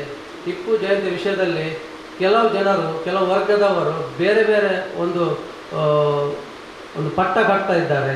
ಅದಕ್ಕೆ ಇಂಥ ಕಾರ್ಯಕ್ರಮಗಳು ಇಂಥ ಆಶ್ರಮದಲ್ಲಿ ಇನ್ನಷ್ಟು ಆಗಲಿ ಅಂತ ನಾನು ಈ ಸಭೆಯಲ್ಲಿ ಹೇಳಲಿಕ್ಕೆ ಇಷ್ಟಪಡ್ತಿದ್ದೇನೆ. ಇವರು ಇಸ್ಮಾಯಿಲ್ ಸಾಪಿ ಅವರು ರಾಜಕೀಯ ವ್ಯಕ್ತಿ ಅಲ್ಲ, ಸಮಾಜ ಸೇವಕರು. ಆದರೆ ಇವರು ಮಾಡುವ ಒಳ್ಳೆಯ ಕೆಲಸದಲ್ಲಿ ತುಂಬ ಜನರು ಹಿಂದ್ಗಡೆಯಿಂದ ಮಾತಾಡ್ತಾ ಇದ್ದಾರೆ. ಯಾಕೆಂದರೆ ಇವರು ಏನೇನು ಒಂದು ಇವರ ಅಪಪ್ರಚಾರ ಮಾಡ್ತಾರೆ, ಆದರೂ ಕೂಡ ಈ ಅಪಪ್ರಚಾರವನ್ನು ಹಿಂದೆ ಇಟ್ಟು ಈ ಕೆಲಸವನ್ನು ಮಾಡ್ತಾ ಇದ್ದಾರೆ. ಆದರೆ ದೇವರೊಬ್ಬ ಇದ್ದಾನೆ ನೋಡುವವನು. ಎಷ್ಟು ಅಪಪ್ರಚಾರ ಮಾಡಲಿ, ನಿಮ್ಮ ಕೆಲಸ ನೀವು ಮಾಡ್ತಾ ಹೋಗಿ, ಆಗ ದೇವರು ನಿಮಗೆ ಆಶೀರ್ವಾದ ಕೊಡ್ತಾರೆ. ನಿಮ್ಮ ಕಡೆ ದಾನಿಗಳು ಸುರಿಮಳೆಯಾಗಿ, ಮಳೆಯ ಸುರಿಮಳೆಯಾಗಿ ಬರ್ತಾ ಇದ್ದಾರೆ. ಈ ಕೆಲಸ ಮಾಡುವಾಗ ನಿಮಗೆ ಆಶೀರ್ವಾದ ಸಿಗ್ತದೆ. ನಿಮ್ಮ ಕುಟುಂಬದವರಿಗೆ, ನಿಮ್ಮ ಎಲ್ಲ ಮಕ್ಕಳಿಗೆ ಕೂಡ ಆಶೀರ್ವಾದ ಅಲ್ಲನ್ನು ಕೊಡಲಿ ಅಂತ ನಾನು ಹೇಳ್ತೇನೆ. ಈ ವೇದಿಕೆಯಲ್ಲಿ ಇನ್ನೊಂದು ಕೂಡ ಖುಷಿ ಆಗ್ತದೆ. ಈ ರೋಹಿತ್ ಅವರು, ನಾನು ಇವರ ಚಿರಪರಿಚಿತ, ಮೊನ್ನೆ ತಾನೇ ಇವರ ಆಶ್ರಮಕ್ಕೆ ಭೇಟಿ ಕೊಟ್ಟೆ, ಅದಕ್ಕಿಂತ ಮೊದಲು ಕೂಡ ಬಂದಿದ್ದೆ. ನಾನು ಅವರ ಹತ್ರ ಮಾತಾಡಿ ಹೋಗಿದ್ದೆ. ಹಾಗೆ ಇಸ್ಮಾಯಿಲ್ ಸಾಪಿ ಅವರೊಂದು ಹೇಳುವಾಗ ಮಾಡುವ, ಆ ಆಶ್ರಮಕ್ಕೆ ಒಂದು ಇನ್ನೊಂದು ಸಲ ಭೇಟಿ ಕೊಡುವ, ಈ ಕಾರ್ಯಕ್ರಮ ಇಲ್ಲೇ ಮಾಡುವ ಅಂತ ಹೇಳಿದೆ. ನೋಡಿ, ಸ್ವಂತ ಮಕ್ಕಳು ಕೂಡ ತನ್ನ ತಂದೆ ತಾಯಿಯನ್ನು ನೋಡುವುದಿಲ್ಲ. ಅಂಥ ಪರಿಸ್ಥಿತಿಯಲ್ಲಿ ರೋಹಿತ್ ಅವರು ತನ್ನ ಕುಟುಂಬದ ಒಟ್ಟಿಗೆ ಜಾಸ್ತಿ ಇಲ್ಲದೆ, ಇದು ತನ್ನ ಕುಟುಂಬ ಅಂತ ಎನಿಸಿಕೊಂಡು ಈ ಆಶ್ರಮದಲ್ಲಿ ತನ್ನ ಕುಟುಂಬಕ್ಕಿಂತ ಜಾಸ್ತಿ ಇವರನ್ನು ಪ್ರೀತಿ ಮಾಡ್ತಾರೆ. ತನ್ನ ಒಡನಾಟಿಯವರ ಅಣ್ಣ ತಮ್ಮಂದಿವರು ಜಾಸ್ತಿ ಪ್ರೀತಿ ಈ ರೋಹಿತ್ ಅವರು ಮಾಡ್ತಾರೆ. ಇವರಿಗೆ ನಾನು ದೇವರ ಹತ್ರ ಬೇಡ್ತೇನೆ, ಇವರ ಕುಟುಂಬ ಕೂಡ ಆಶೀರ್ವದಿಸಲಿ, ಇವರ ಮಾಡುವ ಕೆಲಸಕ್ಕೆ ಕೂಡ ದೇವರು ಒಳ್ಳೆಯ ಕರುಣೆ ತೋರಿಸಲಿ ಅಂತ ಹೇಳ್ತಾ ಈ ಸಭೆಯಲ್ಲಿ ನಿಂತಿದ್ದೇನೆ. ಹಾಗೂ ಇಲ್ಲಿ ಕೆಲವು ದಾನಿಗಳಿದ್ದಾರೆ ಈ ವೇದಿಕೆಯಲ್ಲಿ. ಮ್ಯಾಕ್ಸಿಮಮ್ ಆಗಿರ್ಬೋದು, ವಾಜ್ವಾಲ್ಟ್ ಆಗಿರ್ಬೋದು, ವಿದ್ಯಾಧರ್ ಶೆಟ್ಟಿ ಆಗಿರ್ಬೋದು, ಪ್ರತಿಯೊಬ್ಬರು ಕೂಡ ಇಲ್ಲಿ ದಾನಿಗಳೇ. ಈ ವೇದಿಕೆಯಲ್ಲಿ ಗೆಸ್ಟ್ಗಳಲ್ಲ, ಇದೆಲ್ಲ ದಾನಿಗಳು. ಈ ದಾನಿಗಳು ಇದರಿಂದ ಇಂಥ ಕಾರ್ಯಕ್ರಮ ಮಾಡಲಿಕ್ಕೆ ಒಳ್ಳೆಯದಾಗ್ತದೆ. ಈ ಸಮಾಜದಲ್ಲಿ 4 ವರ್ಗದ ಜನರಿದ್ದಾರೆ. ಒಂದು ದೂರುವ ವರ್ಗ, ಒಂದು ದೋಚುವ ವರ್ಗ, ಒಂದು ಅಪಪ್ರಚಾರ ಮಾಡುವ ವರ್ಗ. ಈ ವೇದಿಕೆ ಇದು ದಾನಿಗಳ ಒಂದು ಒಳ್ಳೆಯ ವರ್ಗ. ಯಾಕಂದರೆ ಬಡವರ ಬಗ್ಗೆ ಚಿಂತನೆ ಮಾಡುವ ಈ ವೇದಿಕೆಯಲ್ಲಿರುವ ಎಲ್ಲ ಗಣ್ಯರಿಗೆ ನಾನು ಅಭಿನಂದಿಸ್ತೇನೆ. ದೇವರು ಮೊಹಮ್ಮದ್ ಪೈಗಂಬರ್ ಕೂಡ ಹೇಳಿದ್ದಾರೆ, ಯೇಸು ಕ್ರಿಸ್ತರು ಕೂಡ ಹೇಳಿದ್ದಾರೆ, ಹಾಗೂ ನಮ್ಮ ಹಿಂದೂ ಸಾಂಪ್ರದಾಯದ ಎಲ್ಲ ಧರ್ಮದ ದೇವರು ಕೂಡ ಒಳ್ಳೆಯದು. ಬಡವರನ್ನು ಪ್ರೀತಿ ಮಾಡು. ಇವತ್ತು ಎಷ್ಟೋ ಜನ ದೇವಸ್ಥಾನದಲ್ಲಿ ಡೊನೇಷನ್ ಕೊಟ್ಟಿಗೆ ಹೋಗ್ತಾರೆ, ಅವರ ಸಿಲೆಕಲ್ಲಲ್ಲಿ ಹೆಸರು ಬರ್ತದೆ, ಅಂಥ ಕೆಲಸ ಮಾಡ್ತಾರೆ. ಅದು ಚರ್ಚೆಯಲ್ಲಿ ಆಗಿರ್ಬೋದು, ಮಸೀದಿಯಲ್ಲಿ ಕೂಡ ಆಗಿರ್ಬೋದು. ಇಂಥ ಕೆಲಸ ಮಾಡುವಾಗ ಈ ನಮ್ಮ ಸೇವೆ ಮಾಡುವ ದೊಡ್ಡ ಸಿಲೆಕಲ್ಲು ಮೇಲೆ ಸ್ವರ್ಗದಲ್ಲಿ ದೇವರಿದ್ದಾರೆ. ನಮ್ಮ ಹೆಸರು ಆ ಸ್ವರ್ಗದಲ್ಲಿದ್ದ ಸಿಲೆಕಲ್ಲಲ್ಲಿ ದೇವರು ಬರೆದಿರ್ತಾರೆ. ನಾವು ಕಣ್ಣು ಮುಚ್ಚಿ ಕೊಟ್ಟ ದಾನವನ್ನು ಅದಕ್ಕೆ 100 ಪಟ್ಟು ಜಾಸ್ತಿ ನಮಗೆ ದೇವರು ಹಿಂದೆ ಕೊಡ್ತಿದ್ದಾರೆ. ಯಾವಾಗಲೂ ದೇವರು ಹಣ ಕೇಳುವುದಿಲ್ಲ, ದೇವರಿಗೆ ಬೇಕಂತ ಕೇಳುವುದಿಲ್ಲ. ದೇವರು ನಮಗೆ ಕೊಡುವವರು, ಅದನ್ನು ನಾವು ಬಡವರಿಗೆ ಹಂಚಬೇಕು.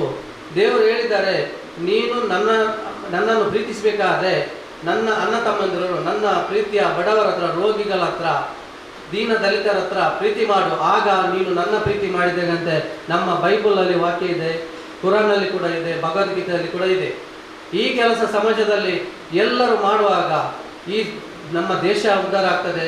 ಈ ರಾಜಕೀಯ ವ್ಯಕ್ತಿಗಳು ಎಷ್ಟೋ ಜನ ನಾನು ನೋಡ್ತಾ ಇದ್ದೇನೆ, ರಾಜಕೀಯದಲ್ಲಿ ಬರ್ತಾರೆ, ಅವರವರು ದೊಡ್ಡ ದೊಡ್ಡ ಎಸ್ಟೇಟ್ಗಳು ಮಾಡ್ತಾರೆ, ದೊಡ್ಡ ದೊಡ್ಡ ಕಾಫಿ ತೋಟಗಳು ಮಾಡ್ತಾರೆ, ದೊಡ್ಡ ದೊಡ್ಡ ಬಂಗ್ಲೆಗಳು ಮಾಡ್ತಾರೆ. ಇಂಥ ಆಶ್ರಮಗಳು, ಇಂಥ ದೀನ ದಲಿತ ಬಡವರು ಇರುವಾಗ ಅಂಥ ಸರ್ಕಾರದಿಂದ ಇಂಥವರಿಗೆ ಸಹಕಾರ ಕೊಟ್ಟು, ಇವರಿಗೆ ಸರ್ಕಾರ ಜಾಗ ಕೊಟ್ಟು, ಇವರ ಇಂಥ ಆಶ್ರಮ ದೊಡ್ಡ ಬೆಳೀಲಿಕ್ಕೆ ಸಹಕಾರ ಮಾಡಬೇಕಂತ ನಾನು ರಾಜಕೀಯದ ದೊಡ್ಡ ದೊಡ್ಡ ಲೀಡರಿಗೆ ನಾನು ಒಂದು ಮನವಿ ಮಾಡ್ತಿದ್ದೇನೆ. ಇದು ನನ್ನ ವಾರ್ಡರ್ ಅಲ್ಲ, ಇದು ನನ್ನ ಮನವಿ. ಇಂಥ ಆಶ್ರಮ ನಡೆಸುವವರು ಯಾರೆಲ್ಲ ಇದ್ದಾರೆ ಅಂಥವರಿಗೆ ನಮ್ಮ ಸರ್ಕಾರಿ ಜಾಗ ಮಂಜೂರಾತಿ ಮಾಡಿ ಡಿಸಿಗೆ ಇದನ್ನು ಮನವಿ ಕೊಟ್ಟು, ಇಂಥ ಎಲ್ಲ ಆಶ್ರಮ ಯಾರೆಲ್ಲ ಕಷ್ಟದಲ್ಲಿ ದೀನ ದಲಿತರಿಗೆ ಹೆಲ್ಪ್ ಮಾಡ್ತಾರೆ ಅಂತ ಎಲ್ಲ ಆಶ್ರಮದವರಿಗೆ ಕೂಡ ಬೆನ್ನೆಲುಬಾಗಿ ನಿಂತು ರಾಜಕೀಯದವರು ಸಪೋರ್ಟ್ ಮಾಡಬೇಕಂತ ಈ ವೇದಿಕೆಯಲ್ಲಿ ಹೇಳಲಿಕ್ಕೆ ಇಷ್ಟಪಡ್ತಿದ್ದೇನೆ. ಇವತ್ತು ತುಂಬ ಮಾತಾಡಲಿಕ್ಕೆ ಇದ್ದಾರೆ, ವಿದ್ಯುತ್ ಶಕ್ತಿ ಕೂಡ ಮಾತಾಡಿದರು, ಹಾಗೂ ಇನ್ನು ಮುಂದೆ ಇವರು ಖಲೀಲ್ ಅವರು ಕೂಡ ನಗರಸಭೆಯ ಸದಸ್ಯರು, ಅವರು ಕೂಡ ಮಾತಾಡಿದರು. ಈ ಕೆಲವು ಸದಸ್ಯರಿದ್ದಾರೆ, ಇಲೆಕ್ಷನ್ ನಿಲ್ಲುವಾಗ ನಾವು ಮನೆಯಲ್ಲಿ ದಾರಿದೀಪ ಮಾಡಿಕೊಡ್ತೇವೆ, ಎಲ್ಲ ಕೆಲಸವನ್ನು ಮಾಡಿಕೊಡ್ತಾರೆ ಹೇಳ್ತಾರೆ. ಆದರೆ ಎಲೆಕ್ಷನ್ ವಿನ್ ಆದ ನಂತರ ಜನರ ಬಳಿಗೆ ಹೋಗಲಿಕ್ಕೆ ಕಷ್ಟ ಆಗ್ತದೆ ಅವರಿಗೆ.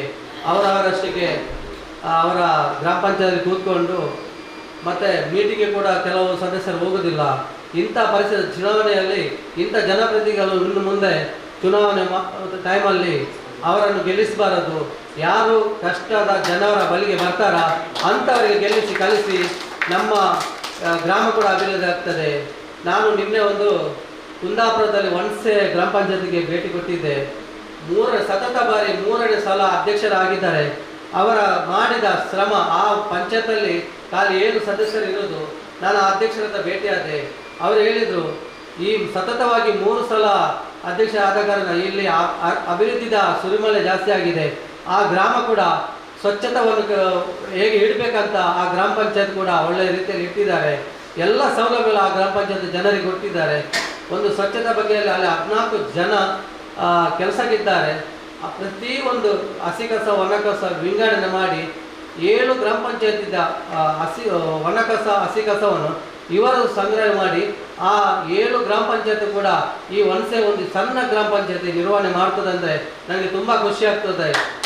ನಮ್ಮ 300 ಗ್ರಾಮ ಪಂಚಾಯತ್ ತಂಡ ಕೂಡ ನಿನ್ನೆ ನಾವು ಅಲ್ಲಿಗೆ ಭೇಟಿ ಕೊಟ್ಟ ಕಾರಣ ನಮ್ಮ ಗ್ರಾಮ ಪಂಚಾಯತಲ್ಲಿ ನಾವು 1 ಎಕರೆ ಜಾಗ ಗಣರಾಜ್ಯ ಘಟಕ ಮೀಸಲಾಗಿದೆ. ಆ ಘಟಕ ಮಾಡಲಿಕ್ಕೆ ಆ ಜಾಗದಲ್ಲಿ ನಮಗೆ ಕೆಲವೊಂದು ಜನರ ವಾಸನೆ ಬರ್ತದೆ, ಅಲ್ಲಿ ಬೇರೆ ಬೇರೆ ರೀತಿಯ ಒಂದು ವಿಷಯ ಹೇಳ್ತಾರೆ. ಅದಕ್ಕೋಸ್ಕರ ನಮ್ಮ ಎಲ್ಲ ಗ್ರಾಮ ಪಂಚಾಯತ್ ಸದಸ್ಯರು, ಸಿಬ್ಬಂದಿ ವರ್ಗ, ಅಂಗನವಾಡಿ ಟೀಚರ್ನವರು, ಆಶಾ ಕಾರ್ಯಕರ್ತರು ಕರ್ಕೊಂಡು ಹೋಗಿ ಅಲ್ಲಿ ಒಂದು ಮಿನಿ ಟೂರ್ ಆಗಿ ಮಾಡಿ ಆ ಗ್ರಾಮ ಪಂಚಾಯತ್ ವಿಸಿಟ್ ಕೊಟ್ಟಾಗ ಅಲ್ಲಿಯ ವಾತಾವರಣ ನೋಡುವಾಗ ತುಂಬ ಖುಷಿಯಾಯಿತು. ಒಳ್ಳೆಯ ಒಂದು ಸ್ವಚ್ಛತೆ ಒಂದು ಗ್ರಾಮ ಪಂಚಾಯತ್ ಅಂತ ಹೇಳಲಿಕ್ಕಾಗಿದೆ. ಅದೇ ಥರ 300 ಗ್ರಾಮ ಪಂಚಾಯತ್ ಕೂಡ ನಾವು ಒಳ್ಳೆಯ ಗ್ರಾಮ ಪಂಚಾಯತ್ ಅಂತ ಹೆಸರು ಕೂಡ ಇದೆ. ಮುಂದಿನ ದಿನದಲ್ಲಿ ನಮ್ಮ 300 ಗ್ರಾಮ ಕೂಡ ಬೆಳೆಯುತ್ತಾ ಇದೆ. ಈಗ ತಾನೇ 15,000 ಜನಸಂಖ್ಯೆ ಉಂಟು. ಇನ್ನು ಮುಂದಕ್ಕೆ ಕೂಡ 15,000 ಜನಸಂಖ್ಯೆ 30,000 ಆಗಿರ್ಬೋದು. ಆದ ಕಾರಣ ದೂರದೃಷ್ಟಿ ಆಲೋಚನೆಯಿಂದ ಆ ಗ್ರಾಮ ಪಂಚಾಯತ್ಗೆ 1 ಎಕರೆ ಜಾಗದಲ್ಲಿ ಗಣರಾಜ್ಯ ಘಟಕ ಆಗಬೇಕಂತ ನಾವು ಡಿಸಿಗೆ ಮನವಿ ಮಾಡಿದ್ದೇವೆ. ಡಿಸಿಯಿಂದ ನಮಗೆ ಮಂಜೂರಾತಿ ಬಂದಿದೆ. ಅದು ಮುಂದಿನ ದಿನದಲ್ಲಿ ಆ ಗ್ರಾಮ ಪಂಚಾಯತ್ ಕೂಡ ಅಭಿವೃದ್ಧಿ ಮಾಡ್ತೇವೆ. ಮಾಧ್ಯಮ ಮಿತ್ರರು ಸಹ ನಾನು ಕೇಳ್ತೇನೆ, ಈ ಕೆಲವೊಂದು ಜನರು ಮಾಧ್ಯಮ ಮಿತ್ರರನ್ನು ಕರೆದು ಒಂದು ಅಪಪ್ರಚಾರ ಮಾಡ್ತಿದ್ದಾರೆ. ಮುಂದಿನ 1 ತಿಂಗಳಲ್ಲಿ ಒಂದು 20 ಜನರ ತಂಡ ನಮ್ಮ ಗ್ರಾಮ ಪಂಚಾಯತಲ್ಲಿ ಅಪಪ್ರಚಾರ ಮಾಡಿದ್ದು ನಾನು ಹೆದರಲಿಲ್ಲ. ಯಾಕೆಂದರೆ ನಮ್ಮ ಗ್ರಾಮ ಪಂಚಾಯತ್ ದೀನದಯಾಳ್ ಅವಾರ್ಡು ನಮ್ಮ ದೇಶದ ಪ್ರಧಾನಿಯವರು ನಮಗೆ ಕೊಟ್ಟಿದ್ದಾರೆ. ಈ ಕೊಡಬೇಕಾದ್ರೆ ನಮ್ಮ ಗ್ರಾಮ ಪಂಚಾಯತ್ ಅಭಿವೃದ್ಧಿ ಆದ ಕಾರಣ ಕೊಟ್ಟಿದ್ದಾರೆ.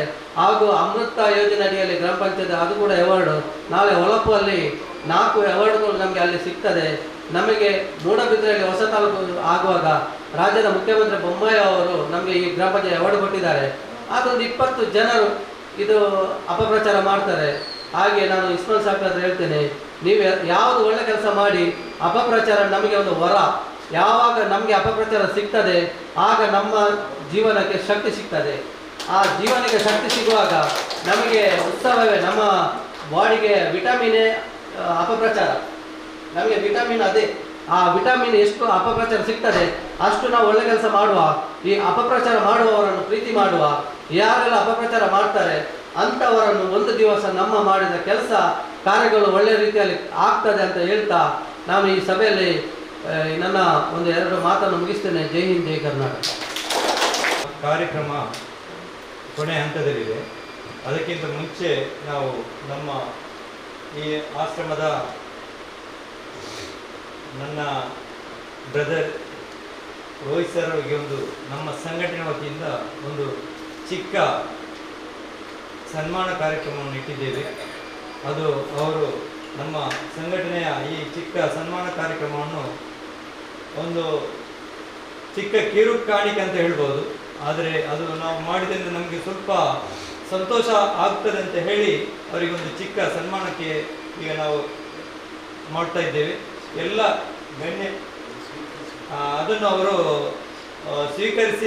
ಸ್ವೀಕರಿಸಬೇಕೆಂದು ನಾನು ಅವರ ಹತ್ರ ಕೇಳಿಕೊಳ್ಳುತ್ತಾ ಇದ್ದೇನೆ.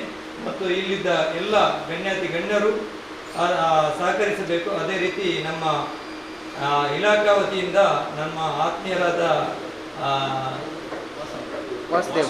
ವಾಸು ಅವರು ಬಂದಿದ್ದಾರೆ. ಅದೇ ರೀತಿ ನನ್ನ ಇನ್ನೋರ್ವ ಸ್ನೇಹಿತರು ಗಿರೀಶ್ ಸರ್ ಕೂಡ ಬಂದಿದ್ದಾರೆ. ಅವರಿಗೂ ಕೂಡ ನಮ್ಮ ಸಂಘಟನೆ ಪರವಾಗಿ ನಾನು ಅಭಿನಂದಿಸ್ತಾ ಇದ್ದೇನೆ.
ಆತ್ಮೀಯರು ಅವರು ಈಗ ತಾನೇ ಕಾಂಗ್ರೆಸ್ ಅಲ್ಪಸಂಖ್ಯಾತರ ಘಟಕದ ಮಂಗಳೂರು ಬ್ಲಾಕಿನ ನೂತನ ಅಧ್ಯಕ್ಷರಾಗಿದ್ದಾರೆ. ಅವರಿಗೂ ಕೂಡ ನಾವೊಂದು ಚಿಕ್ಕ ಶಾಲ್ ಹೊದಿಸಿ ಅವರನ್ನು ಕೂಡ ಗೌರವಿಸುತ್ತಾ ಇದ್ದೇವೆ.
ಭಾರತ ದೇಶದಲ್ಲಿ 643 ರಾಜ ಮಹಾರಾಜರುಗಳು ಇದ್ದರು. ಯಾವ ವಿಷಯದಲ್ಲಿಯೂ ಕೂಡ ಬ್ರಿಟಿಷರ ಜೊತೆ ಯಾವುದೇ ಒಪ್ಪಂದವನ್ನು ಮಾಡಿಕೊಳ್ಳುವುದಿಲ್ಲ ಅಂತ ಟೂತ್ ಅಂಡ್ ನೈಲ್ ಖಂಡತುಂಡವಾಗಿ ಆರಂಭದಿಂದ ಕೊನೆಯವರೆಗೆ ಹೋರಾಡಿ ತನ್ನ ಮಕ್ಕಳನ್ನು ಅಡವಿಟ್ಟು ಅವರ ವಿರುದ್ಧ ಹೋರಾಡಿ ರಣರಂಗದಲ್ಲೇ ಪ್ರಾಣ ಬಿಟ್ಟವರು ಅನ್ನುವಂಥ ಚರಿತ್ರೆ ಇದ್ರೆ ಅದು ಟಿಪ್ಪು ಸುಲ್ತಾನ್ರದ್ದು ಮಾತ್ರ.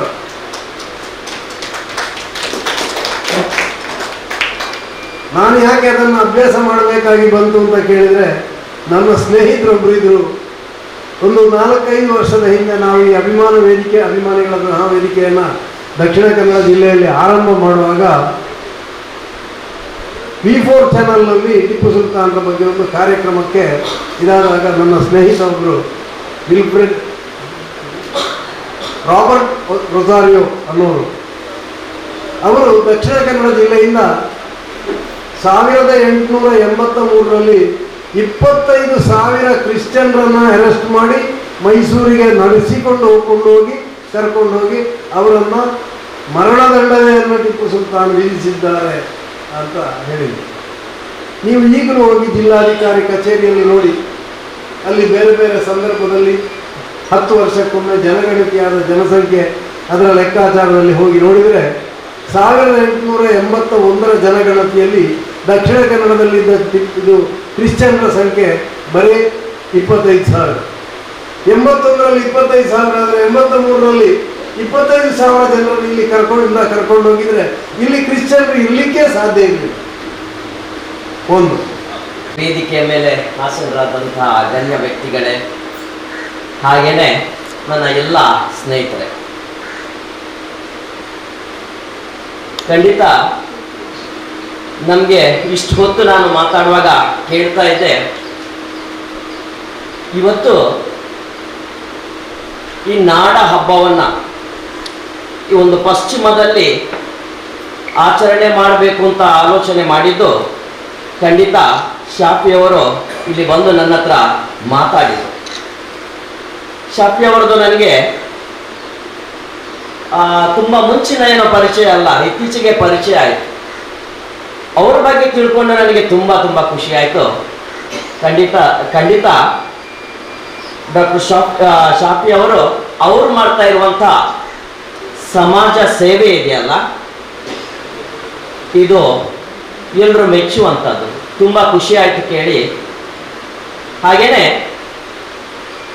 ಇವತ್ತು ಈ ಸಂಸ್ಥೆಯ ಬಗ್ಗೆ ಕೂಡ ಹಾಗೇನೆ ಅವರು ಏನೋ ತುಂಬ ಮಾತಾಡಿದರು, ನನ್ನ ಬಗ್ಗೆ ಕೂಡ ಹೊಗಳಿ ಮಾತಾಡಿದರು. ಖಂಡಿತ ನಮ್ಮನ್ನು ಹೊಗಳಿ ಅಟ್ಟಕ್ಕೇರಿಸಿದರು. ಇದೆಲ್ಲ ಅಗತ್ಯ ಇಲ್ಲ ಅಂತ ಅನಿಸ್ತದೆ. ಯಾಕೆಂದ್ರೆ ನಾವು ಸಮಾಜ ಸೇವೆ ಮಾಡುವಂಥದ್ದು ಇಲ್ಲಿ ನೋಡಿ, ಈ ಪಶ್ಚಿಮ ಆಶ್ರಮ ಅಶಕ್ತರಿಗೆ ಅವರಿಗೊಂದು ಆಶ್ರಯ ಕೊಡುವಂಥ ಒಂದು ವ್ಯವಸ್ಥೆ ಇಲ್ಲಿದೆ. ಹಾಗಿರುವಾಗ ಜಾಸ್ತಿ ಪ್ರಚಾರದಲ್ಲಿ ಖಂಡಿತ ಇಲ್ಲ. ಹೆಚ್ಚಿನವರು ಹೇಳುವಂಥದ್ದಿದೆ, ಪಶ್ಚಿಮ ನಾನು ಕೇಳಲೇ ಇಲ್ಲ ಅಂತ ಹೇಳಿ. ಯಾವಾಗ ಪ್ರಚಾರ ಆಗ್ತದೆ ಅಂದರೆ ಯಾವಾಗ ಅಡ್ವರ್ಟೈಸ್ಮೆಂಟ್ ಬರ್ತದ ಪ್ರಚಾರ ಆಗ್ತದೆ.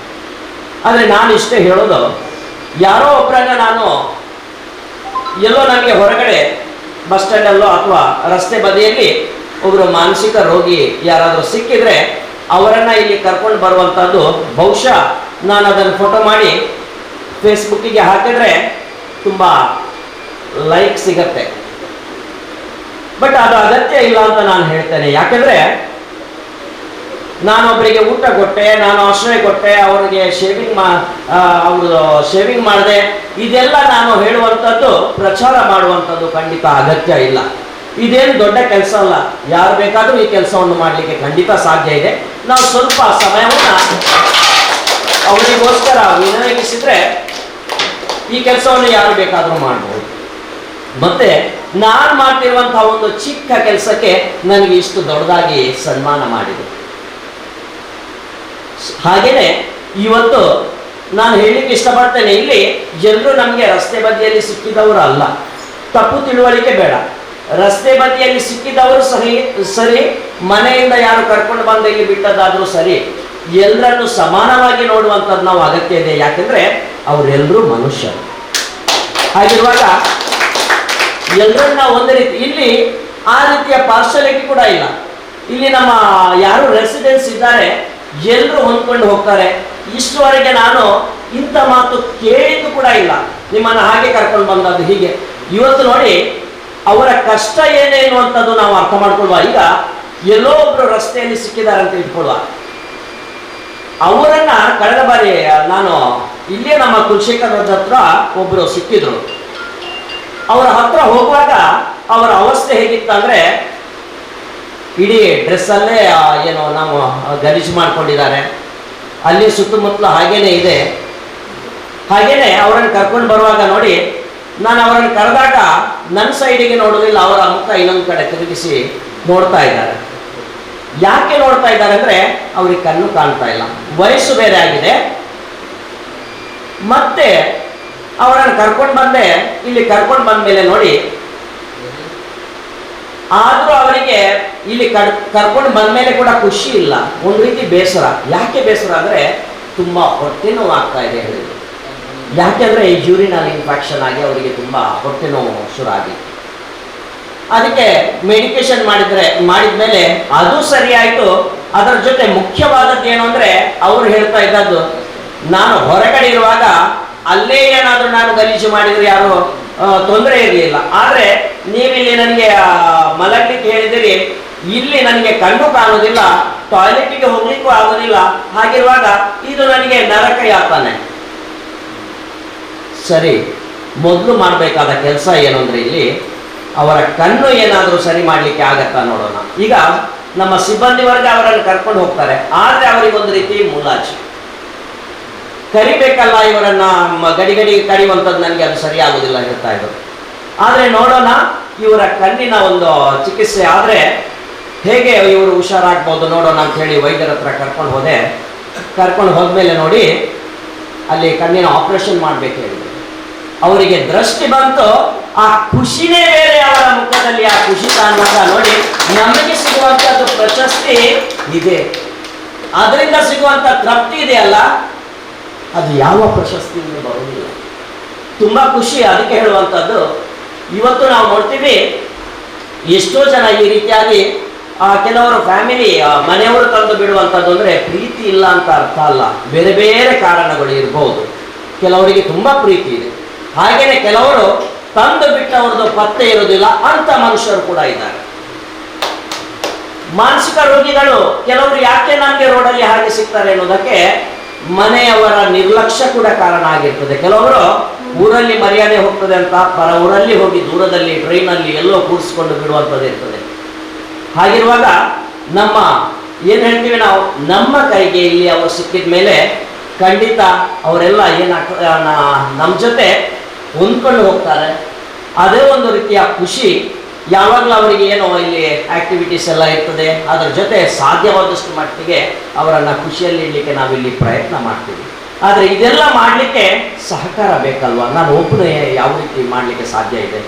ಇವತ್ತು ನನಗೆ ನಾನು ಒಬ್ಬನೇ ಮಾಡುವ ಎನ್ನುವ ರೀತಿಯಲ್ಲಿ ನೀವು ಏನು ಸನ್ಮಾನ ಮಾಡಿದರೆ, ಆದರೆ ಇದಕ್ಕೆಲ್ಲ ನಿಮ್ಮ ಪ್ರತಿ ಊರವರ ಸಹಕಾರ ಕೂಡ ಇದೆ. ಯಾವುದೇ ಧರ್ಮದವರು ಕೂಡ, ಈಗ ನಾವು ಹೇಳೋದು ಇಲ್ಲಿ ಯಾರನ್ನು ನಾವು ವಿರೋಧಿಸ್ಲಿಕ್ಕಿಲ್ಲ. ಈಗ ನೋಡಿ, ನಮಗೆ ಹತ್ರದಲ್ಲಿ ಇಲ್ಲಿ ಏನು ಟೆಂಪಲ್ ಇದೆ, ಸೋಮನಾಥ ಟೆಂಪಲ್ ಇದೆ. ಆ ಟೆಂಪಲ್ ಅಲ್ಲಿ ಹಬ್ಬ ಆಗುವ ದಿನ ನೋಡಿ, ಅವರು ನೆನಪು ಮಾಡೋದು ಪಶ್ಚಿಮ, ಅಲ್ಲಿಂದ ನಮಗೆ ಊಟ ಕಳಿಸ್ತಾರೆ. ಹಾಗಿರುವಾಗ ನಾವು ಯಾರನ್ನ ವಿರೋಧ ಮಾಡ್ತೀವಿ? ಯಾರನ್ನು ಕೂಡ ವಿರೋಧ ಮಾಡ್ಲಿಕ್ಕಿಲ್ಲ, ಎಲ್ಲರೂ ಬೇಕು. ಇದೇ ನಾವು ಮುಸ್ಲಿಮರ ಹಬ್ಬ ಆಗುವಾಗ ನಮ್ಗೆ ಇಲ್ಲಿ ಬಿರಿಯಾನಿ ಕಳಿಸ್ತಾರೆ. ನೋಡಿ, ಇಲ್ಲಿ ನಾನು ಯಾವ ಧರ್ಮದವನು ಅಂತ ಯಾರು ನೋಡ್ಲಿಲ್ಲ, ಎಲ್ಲರ ಒಂದು ರೀತಿಯ ನಮಗೆ ಸಹಕಾರ, ಒಂದು ರೀತಿಯ ಸಪೋರ್ಟ್ ನಮಗೆ ಇದೆ.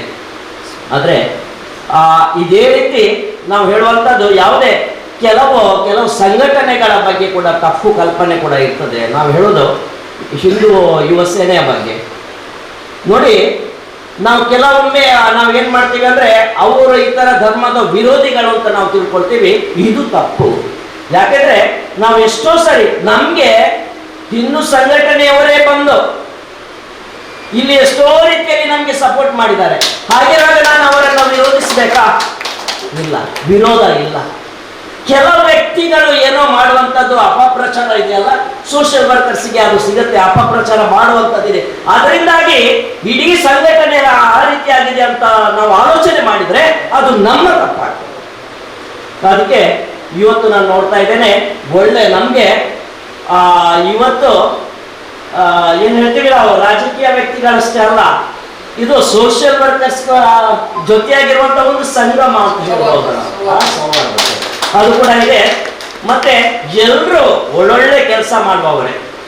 ಶಾಪಿಯವರು ನನಗೆ ಅಲ್ಲಿ ಸಿಕ್ಕಿಯ ನಾವು ಏನೋ ಮಾತುಕತೆ ಆಯ್ತಲ್ಲ, ಅದಾದ್ಮೇಲೆ ನನಗೆ ಯಾವತ್ತೂ ಅವರ ಪರಿಚಯ ಆಗ್ಬೇಕು ಅಂತ ಅನಿಸಿತ್ತು. ಯಾಕಂದ್ರೆ ಅಷ್ಟೊಂದು ಆತ್ಮೀಯವಾಗಿ ಮಾತಾಡಿದ್ರು, ಅವರ ಕೆಲಸದ ಬಗ್ಗೆ ಕೂಡ ಅವರು ಮಾತಾಡಿದ್ರು. ಮತ್ತೆ ಇಲ್ಲಿ ಬರಬೇಕಾದ್ರೆ ಅವರು ಹೇಳಿದ ಮಾತಿದೆಯಲ್ಲ, ಅದು ನನ್ನ ಹೃದಯಕ್ಕೆ ತಟ್ಟಿತ್ತು. ಅವ್ರು ಏನು ಹೇಳಿದ್ರು ಗೊತ್ತಾ, ಈ ನಾಡ ಹಬ್ಬವನ್ನ ನಿಮ್ಮ ಪಶ್ಚಿಮದಲ್ಲಿ ನಾವು ಯಾಕೆ ಆಚರಣೆ ಮಾಡಬೇಕು ಅಂದ್ರೆ, ಯಾರು ಅಶಕ್ತರು ಯಾರಿದ್ದಾರೆ ಅವರ ಮುಖದಲ್ಲಿ ಒಂದು ನಗು ಕಾಣಬೇಕು, ಅವರ ಒಟ್ಟಿಗೆ ಕೂತು ನಾವು ಊಟ ಮಾಡೋಣ, ಅದು ಬೇಕು ನನಗೆ. ಅದಕ್ಕೆ ನಾನು ಜಾಸ್ತಿ ಹೊತ್ತು ಮಾತಾಡಲಿಕ್ಕೆ ಹೋಗುದಿಲ್ಲ. ಏನು ಪ್ರೀತಿಯಿಂದ ನಮಗೆ ನೀವು ಸನ್ಮಾನ ಮಾಡಿದ್ದೀರಿ. ಹಾಗೆಯೇ ಈ ನಾಡ ಹಬ್ಬ ನಾವು ಇಲ್ಲಿ ಏನು ಪಶ್ಚಿಮದಲ್ಲಿ ಆಚರಣೆ ಮಾಡಿದ್ದೀರಿ, ಅದರ ಜೊತೆ ನಾವೆಲ್ಲ ಸೇರಿ ಪಶ್ಚಿಮದಲ್ಲಿ ಆಚರಣೆ ಮಾಡಿದ್ದವು. ಇಲ್ಲಿ ನಾಡ ಹಬ್ಬ ಅಂತ ಹೇಳುವಾಗ ನಮಗೆ ಯಾವಾಗಲೂ ಒಂದು ಯೋಚನೆ ಇರಲಿ. ಅಬ್ದುಲ್ ಅಜೀಜ್ ಪುಣಚೇರಿ ಅವರಿಗೂ ಕೂಡ ನಾನು ಈ ನಮ್ಮೆಲ್ಲರ ಪರವಾಗಿ ಅವರನ್ನು ಕೂಡ ಸ್ವಾಗತಿಸ್ತಾ ಇದ್ದೇನೆ, ಅವರಿಗೆ ಧನ್ಯವಾದವನ್ನು ಕೂಡ ಹೇಳ್ತಾ ಇದ್ದೇನೆ. ಮತ್ತು ಇವತ್ತು ಈ ಕಾರ್ಯಕ್ರಮವನ್ನು ನಾವು ಇವತ್ತಿಗೆ ಕಾರ್ಯಕ್ರಮ ಮುಕ್ತಾಯವಾಗ್ತಾ ಇದೆ. ನಾವೆಲ್ಲರೂ ಇಲ್ಲಿ ಸೇರಿದಂಥ ಗಣ್ಯ ವ್ಯಕ್ತಿಗಳು ನಮ್ಮ ಸಹೋದರರ ಜೊತೆ ನಮ್ಮ ಒಂದು ಚಿಕ್ಕ ಉಪಹಾರ ಊಟದ ವ್ಯವಸ್ಥೆ ಮಾಡಿದ್ದೇವೆ. ವಿಶೇಷವಾದಂತಹ ಧನ್ಯವಾದಗಳ ಅಗತ್ಯವಿಲ್ಲ. ಡಾಕ್ಟರ್ ಇಸ್ಮಾಯಿಲ್ ಸಾಬ್ ಬಬ್ರುಕಟ್ಟೆ ಅವರು ಎಲ್ಲರಿಗೂ ಕೂಡ ಧನ್ಯವಾದವನ್ನು ಸಮರ್ಪಿಸಿದ್ದಾರೆ. ಅಧ್ಯಕ್ಷತೆ ವಹಿಸಿದಂತಹ ಡಾಕ್ಟರ್ ಇಸ್ಮಾಯಿಲ್ ಸಾಬ್ ಬಬ್ರುಕಟ್ಟೆ ಅವರಿಗೆ ಕೃತಜ್ಞತೆಗಳು. ಅದೇ ರೀತಿ ರೋಹಿತ್ ಸಾಂಕ್ರೂಸ್, ವಿದ್ಯಾಧರ್ ಶೆಟ್ಟಿ, ಖಲೀಲ್ ಮುಕ್ಕಚೇರಿ, ವಿಲ್ಫ್ರೆಡ್ ಡಿಸೋಜ, ಅಬ್ದುಲ್ ಕರೀಂ, ಇಬ್ರಾಹಿಂ ಲಬ್ಬಿ, ಇಸ್ಮೋಲ್ ಇವಟ್, ಮ್ಯಾಕ್ಸಿಮಮ್ ಡಿಸೋಜ, ಓಸಾಲ್ ಭುಟ್ಟಾಡೋ, ಶರೀಫ್ ಬದಿಪೆ, ಶಂಸುದ್ದೀನ್ ಹರೇಕಳ. ಅದೇ ರೀತಿ ಇಸ್ಮಾಯಿಲ್ ಸಾಬ್ ಅವರೊಂದಿಗೆ ಸದಾ ಬೆಂಗಳೂರಿರುವಂತಹ ಸುಲೇಮಾನ್ ಬೈಕತ್ ಅವರಿದ್ದಾರೆ. ಅವರು ಕೂಡ ನಮ್ಮ ಕಾರ್ಯಕ್ರಮಕ್ಕೆ ಬಂದವರು. ಅವರು ಒಬ್ಬ ಸಾಮಾನ್ಯ ವ್ಯಕ್ತಿಯಾಗಿ ದೂರ ನಿಂತು ಎಲ್ಲವನ್ನು ಕೂಡ ನೋಡ್ತಾ ಇದ್ದಾರೆ. ಅವರು ಕೂಡ ನಮ್ಮೊಂದಿಗೆ ಸೇರಿದವರು.